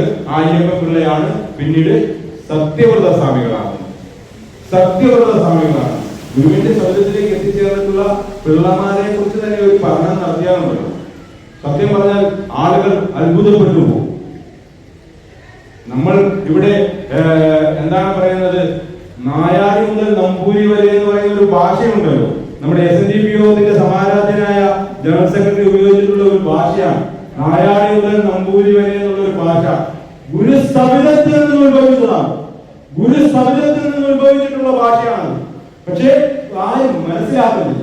അവിടെ ഗുരുസവിധത്തിൽ എത്തിയിട്ടുള്ളത് ഏറ്റവും അവസ്ഥയിൽ ഏറ്റവും എന്താണ് വിവേകത്തിലാകട്ടെ സമ്പന്നതയിലാകട്ടെ ഏറ്റവും താഴേക്കിടയിലുള്ള ആളുകൾക്ക് പണ്ഡിത ശ്രേഷ്ഠനായിട്ടുള്ള ബ്രാഹ്മണ ശ്രേഷ്ഠനായിട്ടുള്ള ആനന്ദ ശേണായി വരെ ഗുരുദേവ ശിഷ്യ പരമ്പരയിലേക്ക് വരികയാണ്. കേശവ ശാസ്ത്രികൾ മുതൽ ആനന്ദ ശേണായ വരെ ഗുരുദേവ ശിഷ്യ പരമ്പരയിൽ, അയ്യങ്കാളി മുതൽ അങ്ങ് മന്നത്ത് ആചാര്യൻ വരെ ഗുരുദേവ ശിഷ്യ പരമ്പരയിൽ വരികയാണ്. പക്ഷേ ആധുനിക തലമുറ ജാതിയുടെ പേരിൽ മതത്തിന്റെ പേരിലൊക്കെ അങ്ങോട്ടും ഇങ്ങോട്ടുമൊക്കെ പോരാടാനായിട്ട് വെമ്പൽ കൊണ്ടുകൊണ്ടിരിക്കുന്ന കാലത്തിലേക്ക് നമ്മൾ അപ്പോ ഈ ഗുരുവിന്റെ ഈ ഗൃഹസ്ഥ സന്യസ്ത ശിഷ്യന്മാരെ കുറിച്ച് മാത്രം ഒന്ന് ചിന്തിച്ച് പഠിച്ചാൽ മതി. ഇവിടെ എത്ര സ്നേഹകരമായിട്ടാണ് ഗുരു ഇവരെയെല്ലാം സമ്മേളിപ്പിച്ചിരുന്നത് എന്ന് നമുക്ക് മനസ്സിലാക്കാൻ പറ്റും. അങ്ങനെ ചൈതന്യ സ്വാമികൾ ആലുവ മഠത്തിലെ ചൈതന്യ സ്വാമികള് കാര്യങ്ങൾ നിർവഹിച്ചുകൊണ്ടിരിക്കുകയാണ്.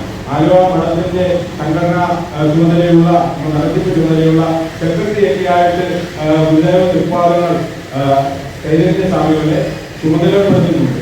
ചില അനിഷ്ട സംഭവങ്ങൾ ഇതിനോടനുബന്ധിച്ച് ഉണ്ടാകുന്നുണ്ട് കേട്ടോ. അത് നമ്മൾ ഈ വസ്തുതാപരമായിട്ടുള്ള ചരിത്രമാകുമ്പോൾ അത് നമുക്ക് പറയാതെ പോകാൻ പറ്റില്ല. അപ്പോ ചൈതന്യ സ്വാമികൾക്ക് ഗുരു ഒരിക്കൽ ഒരു ഭരണാധികാര പത്രം നൽകുന്നു. ഭരണാധികാര പത്രം എന്ന് പറഞ്ഞാൽ ഗുരുവിന്റെ നിയന്ത്രണത്തിലുള്ള കാര്യങ്ങളൊക്കെ നിർവഹിക്കുന്നതിന് വേണ്ടി ഉള്ള ചുമതല മുഖ്യാന്ന് പറയും. ഒരു അധികാര പത്രം ചൈതന്യ സ്വാമികൾക്ക് നൽകുന്നുണ്ട്. സാധു ശിവപ്രസാദ് സ്വാമികൾക്ക് ഞാൻ മുമ്പ് പറഞ്ഞല്ലോ ദേവസ്വം സെക്രട്ടറി ആയിട്ട് നിയമിതനാകുന്നുണ്ട്. പക്ഷെ ഇവയൊക്കെ ചില അസ്വസ്ഥതകൾ ഉണ്ടാകുന്നുണ്ട്.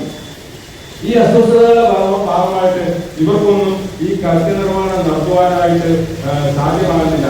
കുമാരനാശാനെ ചിന്നസ്വാമി എന്നായിരുന്നു വിളിച്ചുകൊണ്ടിരുന്നത്. പക്ഷെ ഗുരു കുമാരനാശാന് സന്യാസ ദീക്ഷ കൊടുത്തിരുന്നില്ല. കാരണം ഗുരുവിന് ഒരു കാര്യം അറിയാമായിരുന്നു, കുമാരന് ചില പ്രശ്നങ്ങൾ ചില സമയത്ത് ഉണ്ടാകും. കാരണം ചൈതന്യ സ്വാമികൾക്ക് ഗുരു എഴുതി കൊടുത്ത മുഖ്യാവരും ചൈതന്യ സ്വാമികളുടെ കയ്യിൽ നിന്ന് പിടിച്ചു മേടിച്ച് കീറിക്കളഞ്ഞത് കുമാരനാശാനാണ്. മനസ്സിലായോ? ചൈതന്യ സ്വാമികൾക്ക് കുമാരനാശൻ ചിന്നസ്വാമിയാണ്.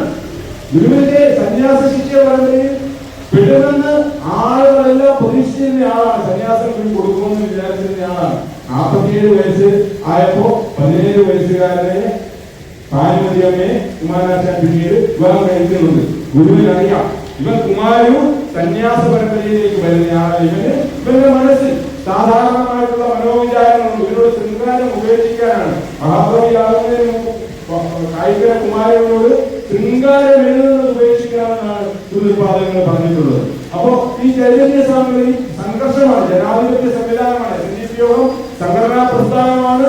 അങ്ങനെ ശ്രീനാരായണ ധർമ്മസംഘം ഒന്നും രൂപീകൃതമായിട്ടില്ല. സന്യാസിമാർ SNDP യോഗത്തിന്റെ നിയന്ത്രണത്തിലൊക്കെ ഒട്ടനവധി കാര്യങ്ങൾ SNDP യോഗത്തെ ചുമതലപ്പെടുത്തുന്നുണ്ട്. കുമാരനാശാന് പ്രജാസഭയിൽ അംഗമാണ്. മഹാകവിയായി മാറി ഭയങ്കര തിരക്കുകളായി SNDP യോഗത്തിന്റെ ജനറൽ സെക്രട്ടറിയായി ഒട്ടനവധി തിരക്കുകളായി വന്നപ്പോ ഈ ശിവഗിരി മഠത്തിന്റെ ആലുവ ആദ്യരാസനത്തിന്റെയൊക്കെ ക്രമീകരണങ്ങളിലേക്കൊക്കെ ഇച്ചിരി ശ്രദ്ധക്കുറവ് ഉണ്ടാകുന്ന രീതിയിലുള്ള ഒരു പശ്ചാത്തലമൊക്കെ സംഭവിക്കുന്നുണ്ട് ചരിത്രത്തിൽ. അങ്ങനെ സംഭവിക്കുന്ന സമയത്താണ് ഗുരുദേവ ഉത്പാദനങ്ങൾ ഇങ്ങനെ ഒരു പ്രത്യേകമായ താല്പര്യം ചൈതന്യ സ്വാമികളോട് കാണിക്കുന്നതിനപ്പോ SNDP യോഗത്തിന്റെയും അല്ലെങ്കിൽ ഗൃഹസ്ഥ ശിഷ്യന്മാരുടെ ഒരു ഭൂരിഭാഗം ആളുകൾക്കും ഇതിനോട് ചിലപ്പോൾ വിയോജിപ്പൊക്കെ വന്നു.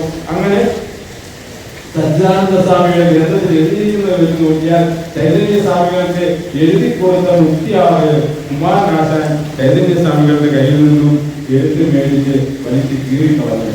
ഗുരു പറഞ്ഞ് കൊള്ളാമല്ലോ എന്നുള്ള രീതിയിൽ ഒരു മറുപടിയും കൊടുത്തതായിട്ടാണ് അതിനകത്ത് രേഖപ്പെടുത്തിയിരിക്കുന്നത്. ഒരു 10,000 രൂപയുടെ ഏത് ഭാവമെന്ന് നമുക്ക് ഗുരുവിന്റെ ഭാവം മനസ്സിലാക്കാൻ നമ്മളാരും കാണാനല്ല.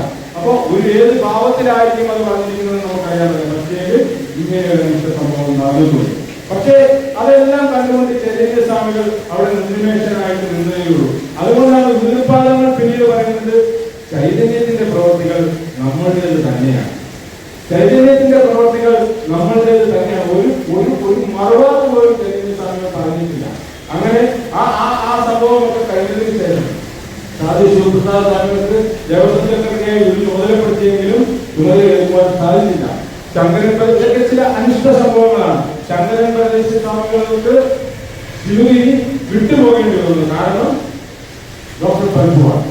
ഡോക്ടർ പൽപ്പു ഇത് ഗുരുമണ്ഡപമാണ്. ശിവഗിരി ശാരദാമഠം ഈ ഗുരുമണ്ഡപം പോലെ തന്നെ പവിത്രമായിട്ടുള്ള ശിവഗിരിയിലെ ഏറ്റവും പവിത്രമായ ശിവഗിരി ആകമേ പവിത്രം തന്നെ എങ്കിലും ഏറ്റവും പവിത്ര ശുദ്ധിയോടുകൂടി ആളുകൾ ഭക്തജനങ്ങൾ കാണുന്ന ശാരദാമഠം.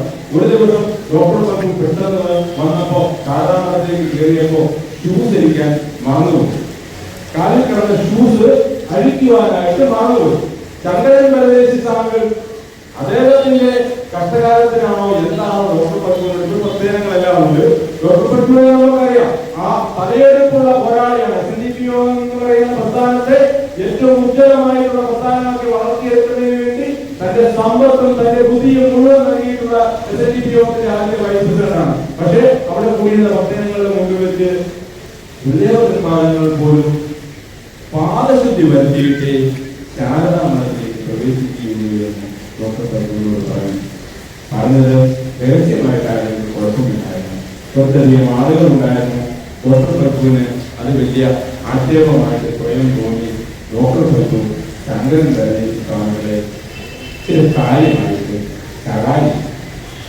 ശകാരി അതിന്റെ അടുത്താണ് ശങ്കരൻ സ്വാമികൾ ശ്രീനാരായണ ഗുരുദേവ വിഭാഗങ്ങളുടെ അടുത്ത് പറയുന്നു, അടിയന് മടങ്ങുവാൻ സമയമായി വിട കൊടുക്കുകയാണ് എന്ന് പറഞ്ഞിട്ട് ഇന്ത്യയിൽ നിന്ന് യാത്ര തിരിക്കുകയാണ്. ഇങ്ങനെ ചില സംഭവങ്ങളും ചരിത്രപരമായിട്ടുണ്ട്. ഇതൊന്നും നമ്മൾ ചരിത്രം പറയുമ്പോൾ നമ്മൾ ഒലിപ്പിച്ച് പറഞ്ഞ കാര്യമില്ല. സത്യവും യാഥാർത്ഥ്യവും കൂടെ ഇതിന്റെ ഭാഗങ്ങളായിട്ടുണ്ട് എങ്കിൽ അത് ആളുകൾക്ക് ബോധ്യപ്പെടുക തന്നെ വേണം. അതതിന്റെ ഭാഗമായിട്ട് തന്നെ നമ്മൾ മനസ്സിലാക്കുക വേണം. പക്ഷേ ഇതൊന്നും ദീർഘകാലമായിട്ടുള്ള എന്താണ് ഒരു വിടവിലേക്കോ വിടലിലേക്കോ സൃഷ്ടിക്കുന്നതായിരുന്നില്ല. ചൈതന്യ സ്വാമികളും കുമാരനാശാനും തമ്മിൽ വീണ്ടും ഒരു പിണക്കമോ അല്ലെങ്കിൽ മറ്റൊരു ഒരു ബുദ്ധിമുട്ടോ ഉണ്ടായിട്ടില്ല. കാരണം തുടർന്നുള്ള ആ നിമിഷം കഴിഞ്ഞപ്പോൾ അതിൽ ഹൃദയം പൊട്ടിയിട്ടുണ്ട് കുമാരനാശാൻ. ആ ഒരു പ്രവൃത്തി ചെയ്തതിൽ മനോവേദന ഉണ്ടായിട്ട് കുമാരനാശാൻ കാവ്യം പോലും കാവ്യശകലത്തിൽ പോലും ആ ഒരു കാര്യം വർണ്ണിക്കുന്നുണ്ട് എന്നാണ് സജ്ജാനന്ദ സ്വാമികളുടെ ഗ്രന്ഥത്തിൽ പറയുന്നത്. അപ്പോ അത്രയും മനോവേദന കുമാരനാശാൻ പോലും പിന്നീട് ഉണ്ടായിട്ടുണ്ട്. ആ കുമാരനാശാൻ പിന്നീട് തന്റെ വിവാഹത്തിന് അനുവാദം മേടിക്കുന്നതിന് വേണ്ടി ഗുരുസ്വാമികളുടെ അടുത്തേക്ക് കത്തുകൾ അയക്കും, അല്ലെങ്കിൽ അനുവാദത്തിനുള്ള അപേക്ഷ അയക്കുന്നത് ചൈതന്യ സ്വാമികൾ മുഖാന്തരമാണ്. മനസ്സിലായോ? ചൈതന്യ സ്വാമികളും കുമാരനാശാനും കുഞ്ഞുനാളിൽ തുടർന്ന് പറഞ്ഞു ശാസ്ത്ര ക്ഷേത്രത്തിൽ വെച്ച് ഇവർ കണ്ടുമുട്ടി പരിചിതരായ സുഹൃത്തുക്കളാണ്. അപ്പോ ആ ഒരു സ്വാതന്ത്ര്യത്തിന്റെ ബോധത്തിലായിരിക്കും ഇതെല്ലാം അവിടെ സംഭവിച്ചത്. അപ്പോൾ ഇങ്ങനെയുള്ള കാര്യങ്ങളൊക്കെ നടക്കുമ്പോ ഈ കാര്യങ്ങളിലേക്ക് കൃത്യനിർവഹണമൊക്കെ നടന്നു. ആലുവ അദ്വൈതാശ്രമത്തിലെ കാര്യങ്ങളൊക്കെ നടന്നു, നിർവഹണമൊക്കെ നടത്തി. 1919 ആയപ്പോഴത്തേക്കും ചൈതന്യ സ്വാമികൾക്ക് ആലുവ അദ്വൈതാശ്രമത്തിൽ നിന്ന് മലബാറിലേക്ക് തന്നെ പോകണമെന്നുള്ള ഒരാഗ്രഹമായി. ആലുവ അദ്വൈതാശ്രമം കേന്ദ്രീകരിച്ച് ഗംഭീരമായ പ്രവർത്തനങ്ങൾ നിർവഹിച്ചുകൊണ്ടിരിക്കുകയാണ് ചൈതന്യ സ്വാമികൾ. അവിടുത്തെ നിശാ പാഠശാലകളുണ്ട്, അവിടുത്തെ സംസ്കൃത പാഠശാലകളുണ്ട്, അവിടെ പഠിപ്പിക്കുന്ന ആത്മാനന്ദ സ്വാമികൾ എന്ന് പറയുന്ന രാമൻകുട്ടി വാദ്യാർ എന്ന് പറയുന്ന അവിടുത്തെ അധ്യാപകനായിട്ടുള്ള ആളുകൾക്കൊക്കെ അവിടെ സഹായങ്ങൾ ചെയ്തുകൊണ്ട് ഇവിടെ നിർവഹിച്ചുകൊണ്ടിരിക്കുകയാണ് ചൈതന്യ സ്വാമികൾ. അവിടെ 1919 ആലുവ അദ്വൈതാശ്രമത്തിൽ നിന്നും അവിടെയുള്ള അന്തേവാസികളൊക്കെ കരഞ്ഞ് കണ്ണീർ പൊഴിച്ചാണ്. അത്രയും ഇഷ്ടമായിരുന്നു. ഗുരുദേവസ്വാമികളുടെ അടുത്ത് എന്ന് പറയുകയാണ്, അടിയന് പോകണം, അടിയൻ മലബാറിലേക്ക് പോവുകയാണ് എന്ന് പറഞ്ഞപ്പോ ഗുരു ഒരക്ഷരം വേണ്ടിയില്ല. ഗുരു മൗനം പാലിച്ചിരിക്കുന്നേ ഉള്ളൂ. ഗുരുവിന് എന്താണ് മറുപടി പറയേണ്ടതെന്നുള്ള ഒരു തോന്നൽ നമുക്ക് ജനിപ്പിക്കുമാറാണ് ആ ഒരു സന്ദർഭം പുസ്തകത്തിൽ വിവരിച്ചിരിക്കുന്നത്.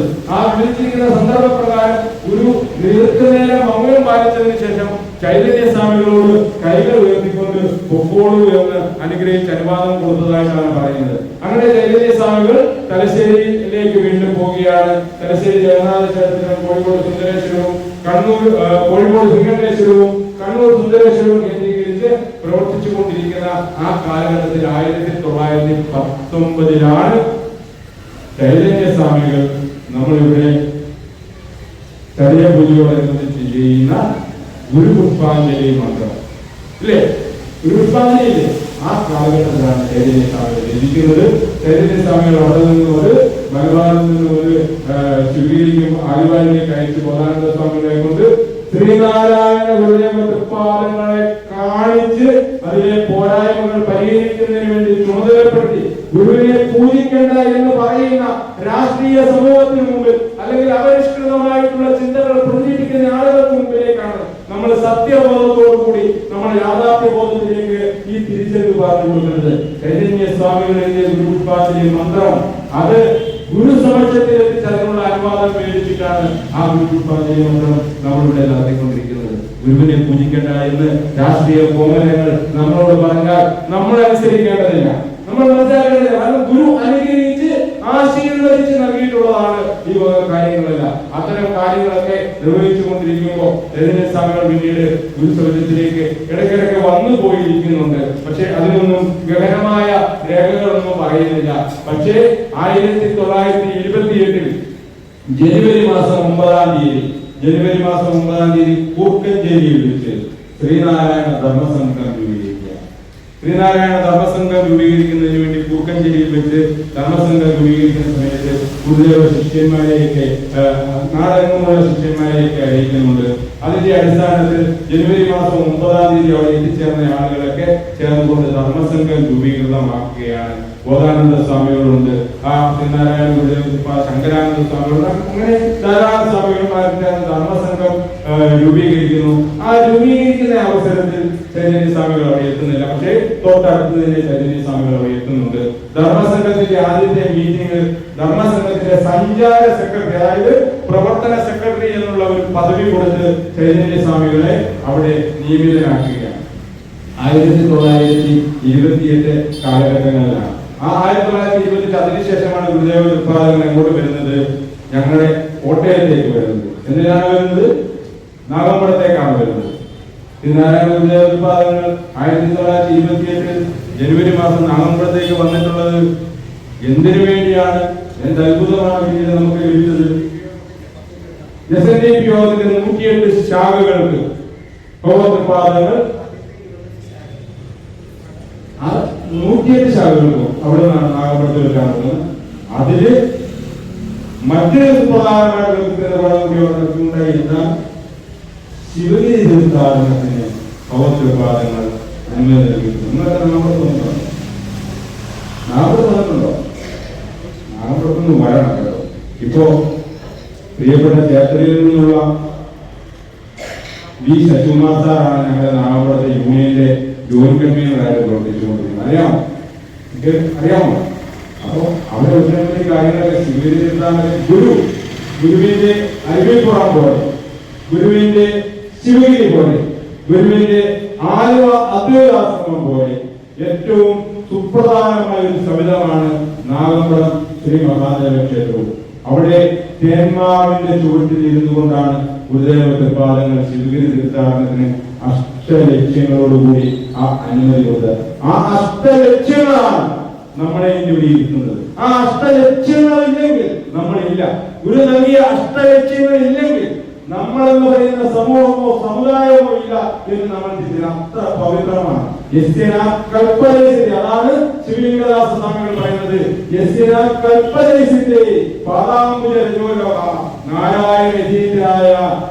ശ്രീ ഗുരുവേ നമഃ. ഭഗവാനെ, അങ്ങയുടെ കാൽപാദം പറഞ്ഞിട്ടുള്ള ആ പുണ്യഭൂമിയിലെ ആ ഏറ്റവും ചെറിയ മണക്കരികളിൽ തൊടാനായിട്ട് ഞങ്ങൾക്ക് ഭാഗ്യം ലഭിച്ചിട്ടുണ്ടെങ്കിൽ ആ ഭാഗ്യത്തിന് ഭഗവാനെ അങ്ങയെ ഞങ്ങൾ നമിക്കുകയാണ് എന്നാണ് ശിവലിംഗദാസൻ പറയുന്നത്. എത്രാം വയസ്സിൽ കൂടിയതാ? 10ാം വയസ്സിൽ ഗുരുവിനൊപ്പം 10 വയസ്സിൽ താഴെ പ്രായത്തിലേക്ക് വെച്ച് കൂടിയതാണ്. ആ ഈ ചൈതന്യ സ്വാമികളും ശിവലിംഗദാസ സ്വാമികളും ശിവലിംഗദാസ സ്വാമികൾ ഗുരുശക്യം എഴുതി തന്നെങ്കിൽ നന്നേ ബാലനായപ്പോ ഗുരുവിനൊപ്പം കൂടിയ ശിവലിംഗദാസ സ്വാമികൾ ഗുരുശക്യം എഴുതി തന്നെങ്കിൽ ആ അതേ ബാല സാഹചര്യത്തിൽ ഗുരുവിനൊപ്പം കൂടിയ ചൈതന്യ സ്വാമികൾ ഗുരു ഉപാഞ്ജലി മന്ത്രം ചെയ്തിട്ടുണ്ട്. ഇതൊക്കെ നമ്മൾ ചേർത്ത് വെക്കണം.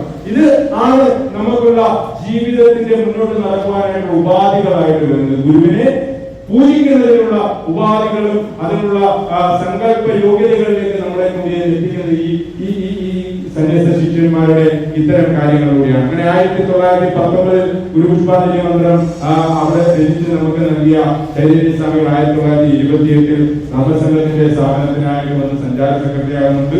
ഗുരു ഇവിടെ വന്ന് നാഗമ്പടത്ത് വന്ന് ഈ ഇത്തരം കാര്യങ്ങൾ നിർവഹിച്ചതിന് ശേഷം ഗുരു പിന്നീട് 1928 പിന്നീട് ഗുരുവിന് മഹാസമാധിയിലേക്ക് എത്തുകയാണ്. അല്ലെ, 1928 സെപ്റ്റംബർ മാസം 20-ാം തീയതി ആകുമ്പോഴത്തേക്ക് ഗുരു മഹാസമാധിയിലേക്ക് എത്തും. ആ മഹാസമാധിയിലേക്ക് എത്തുന്നതിന് മുമ്പുള്ള ഒരു അല്പകാലം ഗുരുവിന് ചികിത്സാർത്ഥം പോകുന്നുണ്ട്. അപ്പോ കോട്ടയത്ത് നിന്ന് ഗുരു മീനച്ചിലേക്കാണ് പോകുന്നത്. മീനച്ചിൽ TK മാധവന്റെ അടുത്തേക്ക് TK മാധവനെ കാണുവാനായിട്ട് പോകുന്നത്. തിരികെ വൈക്കം വഴി, എറണാകുളം വഴി, പാലക്കാട് വഴി മദ്രാസിലേക്ക് ചികിത്സാർത്ഥം പോകുന്ന ഗുരുവിന്റെ ഒപ്പം ഗുരുവിന് അസ്വസ്ഥതകൾ ഉണ്ടാകുന്നു എന്നുള്ളത് അറിഞ്ഞ് ചൈതന്യ സ്വാമികൾ പാലക്കാട് നിന്ന് കൂടെ പോവുകയാണ്.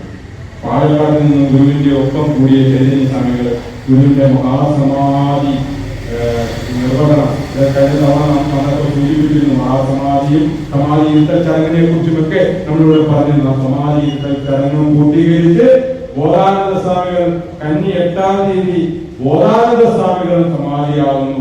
ബോധാനന്ദ സ്വാമികൾ സമാധിയായതിനു ശേഷം അവിടുത്തെ ആദ്യ മഠാധിപതിയായിട്ട് ബോധാനന്ദ സ്വാമികൾക്ക് ശേഷമുള്ള മഠാധിപതി ഉണ്ടാകുന്നു.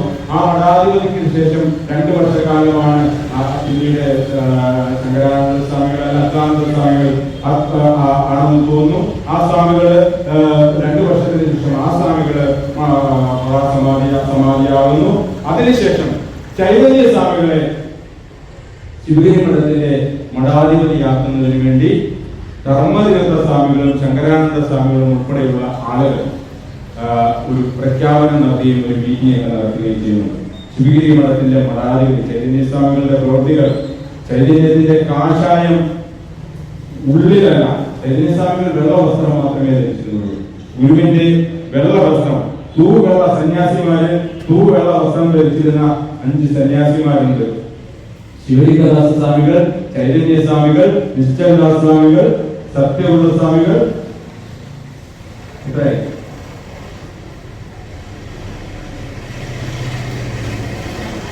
ശിവലിംഗദാസ് സ്വാമികൾ, സത്യവ്രത സ്വാമികൾ, നിശ്ചലദാസ് സ്വാമികൾ, നരസിംഹ സ്വാമികൾ. നരസിംഹസ്വാമികൾ ആരാറിയാമോ? മതമിറങ്ങി വന്ന ആന.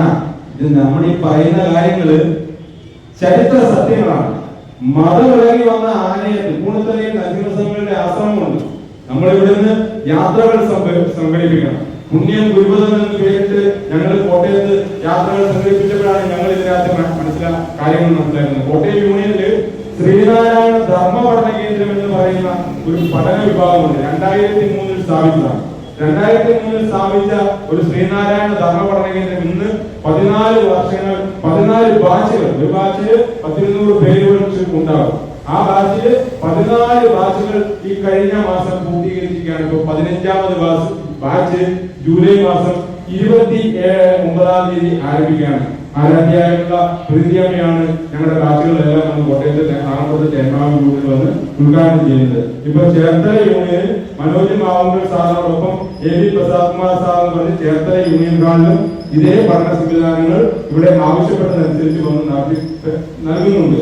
അപ്പൊ ഈ ശ്രീനാരായണ ധർമ്മ പഠന കേന്ദ്രം ഞാൻ ഇതിന്റെ 14 ബാച്ചുകളിലും 10ാമത് ബാച്ചിലെ പഠിച്ചിട്ടുള്ള ഒരു പഠിതാവാണ്. അപ്പൊ ധാരാളമായിട്ടുള്ള ഇങ്ങനെ ധർമ്മ ഈ ചിന്ത ഗുരു 1904 SNDP യോഗത്തിന്റെ 1ാമത് വാർഷികം നടത്തിയപ്പോഴാണ് ഈ ഒരു ചിന്ത നൽകുന്നത്.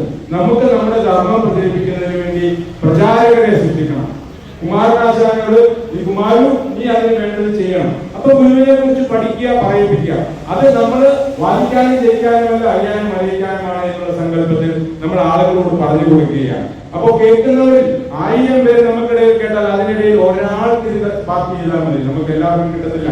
ഒരാൾക്ക് സ്പാർക്ക് ചെയ്താൽ അവൻ അടുത്ത 1000ത്തിലേക്ക് പകരും.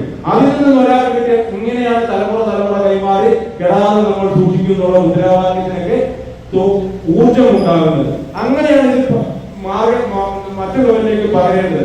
അപ്പോ ശ്രീനാരായണ ധർമ്മ പഠന കേന്ദ്രം ഞങ്ങളുടെ ഒരു പഠനയാത്രകൾ സംഘടിപ്പിക്കും. ഗുരുവിന്റെ ഒരു നാലമ്പല ദർശന സമയത്താണ് ഞങ്ങൾ ആദ്യമായിട്ട് 2017, 2016, 2017, 2018 കാലങ്ങളിൽ ഈ യാത്ര സംബന്ധിച്ചു. നാലമ്പലത്തിലേക്ക് പോകുന്നതിന് പകരം ഗുരുദേവന്റെ പ്രതിഷ്ഠ ഗുരുദേവൻ പ്രതിഷ്ഠ നടത്തിയിട്ടുള്ള 4 അമ്പലങ്ങൾ എന്ന് പറഞ്ഞ് ഞങ്ങളൊരു പഠനയാത്ര നടത്തി. ഗുരുദേവൻ പ്രതിഷ്ഠ നടത്തിയിട്ടുള്ള 4 അമ്പലങ്ങൾ. അങ്ങനെ ഞങ്ങൾ യാത്ര നടത്തി ആ യാത്രകൾ ഇങ്ങനെ വന്നു കഴിഞ്ഞപ്പോഴാണ് ഓരോ ഗുരുദേവന്റെ ക്ഷേത്രങ്ങളും ഗുരുദേവന്റെ ശിഷ്യ പരമ്പരയിലുള്ള ഓരോരുത്തരുടെയും ക്ഷേത്രങ്ങളൊക്കെ കണ്ടു കഴിഞ്ഞപ്പോഴാണ് പ്രിയപ്പെട്ടവരെ നമ്മൾ കസ്തൂരിമാനേക്കാളും കഷ്ടത്തിലായ അവസ്ഥയിലാണല്ലോ പിന്നാമിനിങ്ങിന്റെ പുറകെ നടക്കുന്ന നമ്മുടെ അവസ്ഥ നമുക്കില്ല. നമുക്കെല്ലാവർക്കും അല്ലെ കുദ്രോളിയിലൊക്കെ ചെന്ന് കഴിഞ്ഞപ്പോ നിങ്ങൾ പോകണോ? കുദ്രോളിയിൽ 5 അപ്പം കൊണ്ട് 5000 പേരുടെ എന്താ മാറ്റിയ പരമേശ പൗത്രപുത്രനെ നമുക്കറിയാം. പക്ഷേ അരത്തുടം പാൽക്കാപ്പി കൊണ്ട് 5000 പേർക്ക് പ്രസാദം കൊടുത്ത ശ്രീനാരായണ ഗുരുസ്വാമികളെ നമുക്കറിയത്തില്ല. കുദ്രോളി ഗോവർണനാഥ ക്ഷേത്രത്തിൽ കൊരവപ്പ എന്ന് പറയുന്ന അവിടുത്തെ സമുദായ നേതാവ് ഗുരുദേവൻ ഈ പ്രതിഷ്ഠാ നിർവഹണം നടത്തിയതിനു ശേഷം ഗുരുദേവന്റെ അടുത്തേക്ക് ജാനകി എന്ന പേരുള്ള ഒരു ബാലികയുമായിട്ട് വരികയാണ്. ഊമയാണ്, ജന്മന സംസാരിക്കത്തിൽ ഊമയാണ്. ആ കുഞ്ഞുമായിട്ട് വന്ന് കൊരവപ്പ ആവശ്യപ്പെടുകയാണ്, ഇവൾക്ക് സംസാരിക്കാൻ പറ്റുന്നില്ല, ഇവൾ ഊമയാണ്, ഇവൾ ജനിച്ചിട്ട് ഇന്നേ വരെ ഒരക്ഷരം കിട്ടിയിട്ടില്ല. അങ്ങനെയോ എന്ന് പറഞ്ഞുകൊണ്ട് ആ കുഞ്ഞിനെ ഗുരുദേവ ഉത്പാദങ്ങൾ ചേർത്ത് പിടിച്ച് തലയിൽ കൈവയ്ക്കുകയാണ്. ഗുരുദേവ ഉത്പാദങ്ങൾക്ക് അപ്പോ പ്രതിഷ്ഠാനന്തരം കുടിക്കുന്നതിന് വേണ്ടി ഒരു ഗ്ലാസിനകത്ത് അരക്കപ്പ് പാൽക്കാപ്പി കൊടുത്തിട്ടുണ്ടായിരുന്നു. ഗുരുദേവ ഉത്പാദങ്ങൾ അത് കുടിച്ചിട്ട് തന്റെ ഇടങ്കയിൽ അത് പിടിച്ചുകൊണ്ടാണ് അത് ഇരിക്കുന്നത്. ഗുരുദേവ ഉത്പാദങ്ങൾ ആ ഗുരുപാദങ്ങളുടെ അടുത്തേക്കാണ് കൊരവപ്പയും ജാനകിയുമായിട്ട് വരുന്നത്.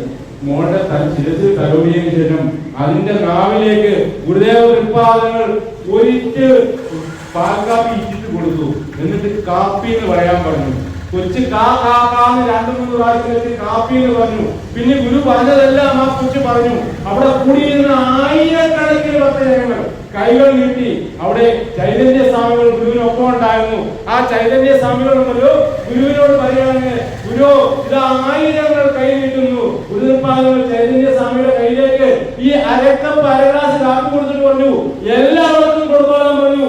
ആയിരക്കണക്കിന് നീട്ടിയ കൈകളിലേക്കും ഈ പ്രസാദമായി ഈ പാൽക്കാപ്പി കൊടുത്തതിന് ശേഷം തിരികെ വരുമ്പോഴും ഗ്ലാസിൽ കാപ്പി മിച്ചമായിരുന്നു. എന്തേ നമ്മൾ അറിയാൻ പോകുന്നു? അഞ്ചപ്പം കൊണ്ട് 5000 പേരെ ഊട്ടിയ പരമേശ്വര പവിത്രന്റെ കഥയിൽ ഈ യാഥാർത്ഥ ചരിത്ര സംഭവം ദൃക്സാക്ഷികൾ രേഖപ്പെടുത്തി വെച്ചിട്ടുള്ള ചരിത്ര സംഭവം എന്തേ നമ്മൾ തിരിച്ചറിയാതെ പോകും? മനസ്സിലാക്കണ്ടേ? അതാണ് നമ്മൾ മനസ്സിലാക്കുന്നത്. ഇത് നമ്മുടെ കുഞ്ഞുങ്ങളിലേക്ക് എത്തണം, ഇത് നമ്മുടെ തലമുറകളിലേക്ക് എത്തണം. അങ്ങനെ എത്തണമെങ്കിൽ നിങ്ങളും സംഘടിപ്പിക്കണം പുണ്യം ഗുരുഭവം. ഗുരുവിന്റെ ക്ഷേത്രങ്ങളിലൂടെ യാത്ര പോകണം. ഗുരുദേവൻ പ്രതിഷ്ഠ നടത്തിയ ഗുരുദേവന്റെ സന്നിധിച്ച ശിഷ്യന്മാരുടെ സങ്കേതങ്ങളിലൂടെ സാഹചര്യങ്ങളിലൂടെ യാത്ര പോകണം. ഇങ്ങനെയൊക്കെ പോകുമ്പോൾ നമുക്ക് ഇതിനെക്കുറിച്ച് കൂടുതൽ അറിയാൻ പറ്റും, നമുക്ക് മനസ്സിലാക്കാൻ പറ്റും. അങ്ങനെ ഈ തരം കാര്യങ്ങളൊക്കെ നിർവഹിച്ച് ഗുരുവിന്റെ മഹാസമാധി പര്യന്തം ആ കർത്തവ്യ നിർവഹണമൊക്കെ നടത്തിയ ചൈതന്യ സ്വാമികൾ പിന്നീട് ചൈതന്യ സ്വാമികളെ ആണ് ശിവഗിരി മഠത്തിലെ മഠാധിപതിയാക്കുവാൻ വേണ്ടി കർമ്മതീർത്ഥ സ്വാമികൾ ഒക്കെ ചുമതലപ്പെടുത്തുമ്പോൾ ചൈതന്യ സ്വാമികൾ വളരെ വിനയപൂർവ്വം സന്യാസി എന്നാൽ ത്യാഗി അഥവാ പരോപകാരി, ഗുരുവിന്റെ അരുണ എന്ന് പറഞ്ഞതുപോലെ ചൈതന്യ സ്വാമികൾ ആ സ്ഥാനം വേണ്ടെന്ന് നോക്കുകയാണ്. ചൈതന്യത്തിന്റെ പ്രവൃത്തികൾ നമ്മളുടെ തന്നെയാണ്. ഗുരുപാദനം പറഞ്ഞിട്ടുള്ളതാണ്. ആ സ്ഥാനം വേണ്ടെന്ന് വെച്ചിട്ട് ചൈതന്യത്തിന്റെ ശിഷ്യനായിട്ടുള്ള അല്ലെങ്കിൽ ആലുവായിൽ നിന്ന് ചൈതന്യ സ്വാമികളുടെ ഒപ്പം പുറപ്പെട്ടു പോയിട്ടുള്ള ആ അച്യുതാനന്ദ സ്വാമികളെ അവിടേക്ക് അവതരിക്കണം. അച്യുതാനന്ദ സ്വാമികൾ ലഭിക്കുന്നു. അതിനുശേഷം ശിവഗിരിയിൽ മഠാധിപതിയായിരിക്കുന്ന ആ തന്റെ ശിഷ്യനായിട്ടുള്ള അച്യുതാനന്ദ സ്വാമികളെ ചൈതന്യ സ്വാമികൾ ദണ്ഡ നമസ്കാരം ചെയ്യുന്നത്. ചാടി എഴുന്നേറ്റ് പൊട്ടി കരയുകയാണ് അച്യുതാനന്ദ സ്വാമികൾ. എന്താണ് ചെയ്യുന്നത് എന്ന് ചൈതന്യ സ്വാമികളോട് ചോദിച്ചപ്പോ നമ്മൾ മനസ്സിലാക്കേണ്ടതാണ്. സ്ഥാനത്തെ ബഹുമാനിക്കുന്നതിന് വേണ്ടി ചൈതന്യ സ്വാമികൾ അവിടെ പറയുന്നത് മറുപടി, ഞാൻ അച്യുതൻ വാദ്യായല്ല അല്ലെങ്കിൽ അച്യുതൻ ശാന്തികളെയല്ല ഞാൻ നമസ്കരിച്ചിരിക്കുന്നത്, ശിവഗിരി മഠത്തിന്റെ മഠാധിപതിയായിട്ടുള്ള അച്യുതാനന്ദ സ്വാമികളെ, എന്റെ ശ്രീനാരായണ ഗുരുദേവ ഉത്പാദങ്ങളുടെ പ്രതിനിധി സ്വാമിയായിട്ടുള്ള മഠാധിപതിയെയാണ് ഞാൻ നമസ്കരിച്ചത് എന്ന് പറഞ്ഞ് ദീർഘദണ്ഡ നമസ്കാരം നടത്തുകയാണ്. അങ്ങനെ ശ്രീനാരായണ സമൂഹത്തിന്റെ ശ്രീനാരായണ ധർമ്മപ്രചരണത്തിന്റെ ഉത്തമമായ സംഘങ്ങളിലേക്ക് കൊണ്ടുചെന്നെത്തിച്ച ചൈതന്യ സ്വാമികൾ 1953 കാലഘട്ടമായപ്പോ കണ്ണൂര് സുന്ദരേശ്വരത്തിൽ വെച്ച് സമാധിയാകുകയാണ്.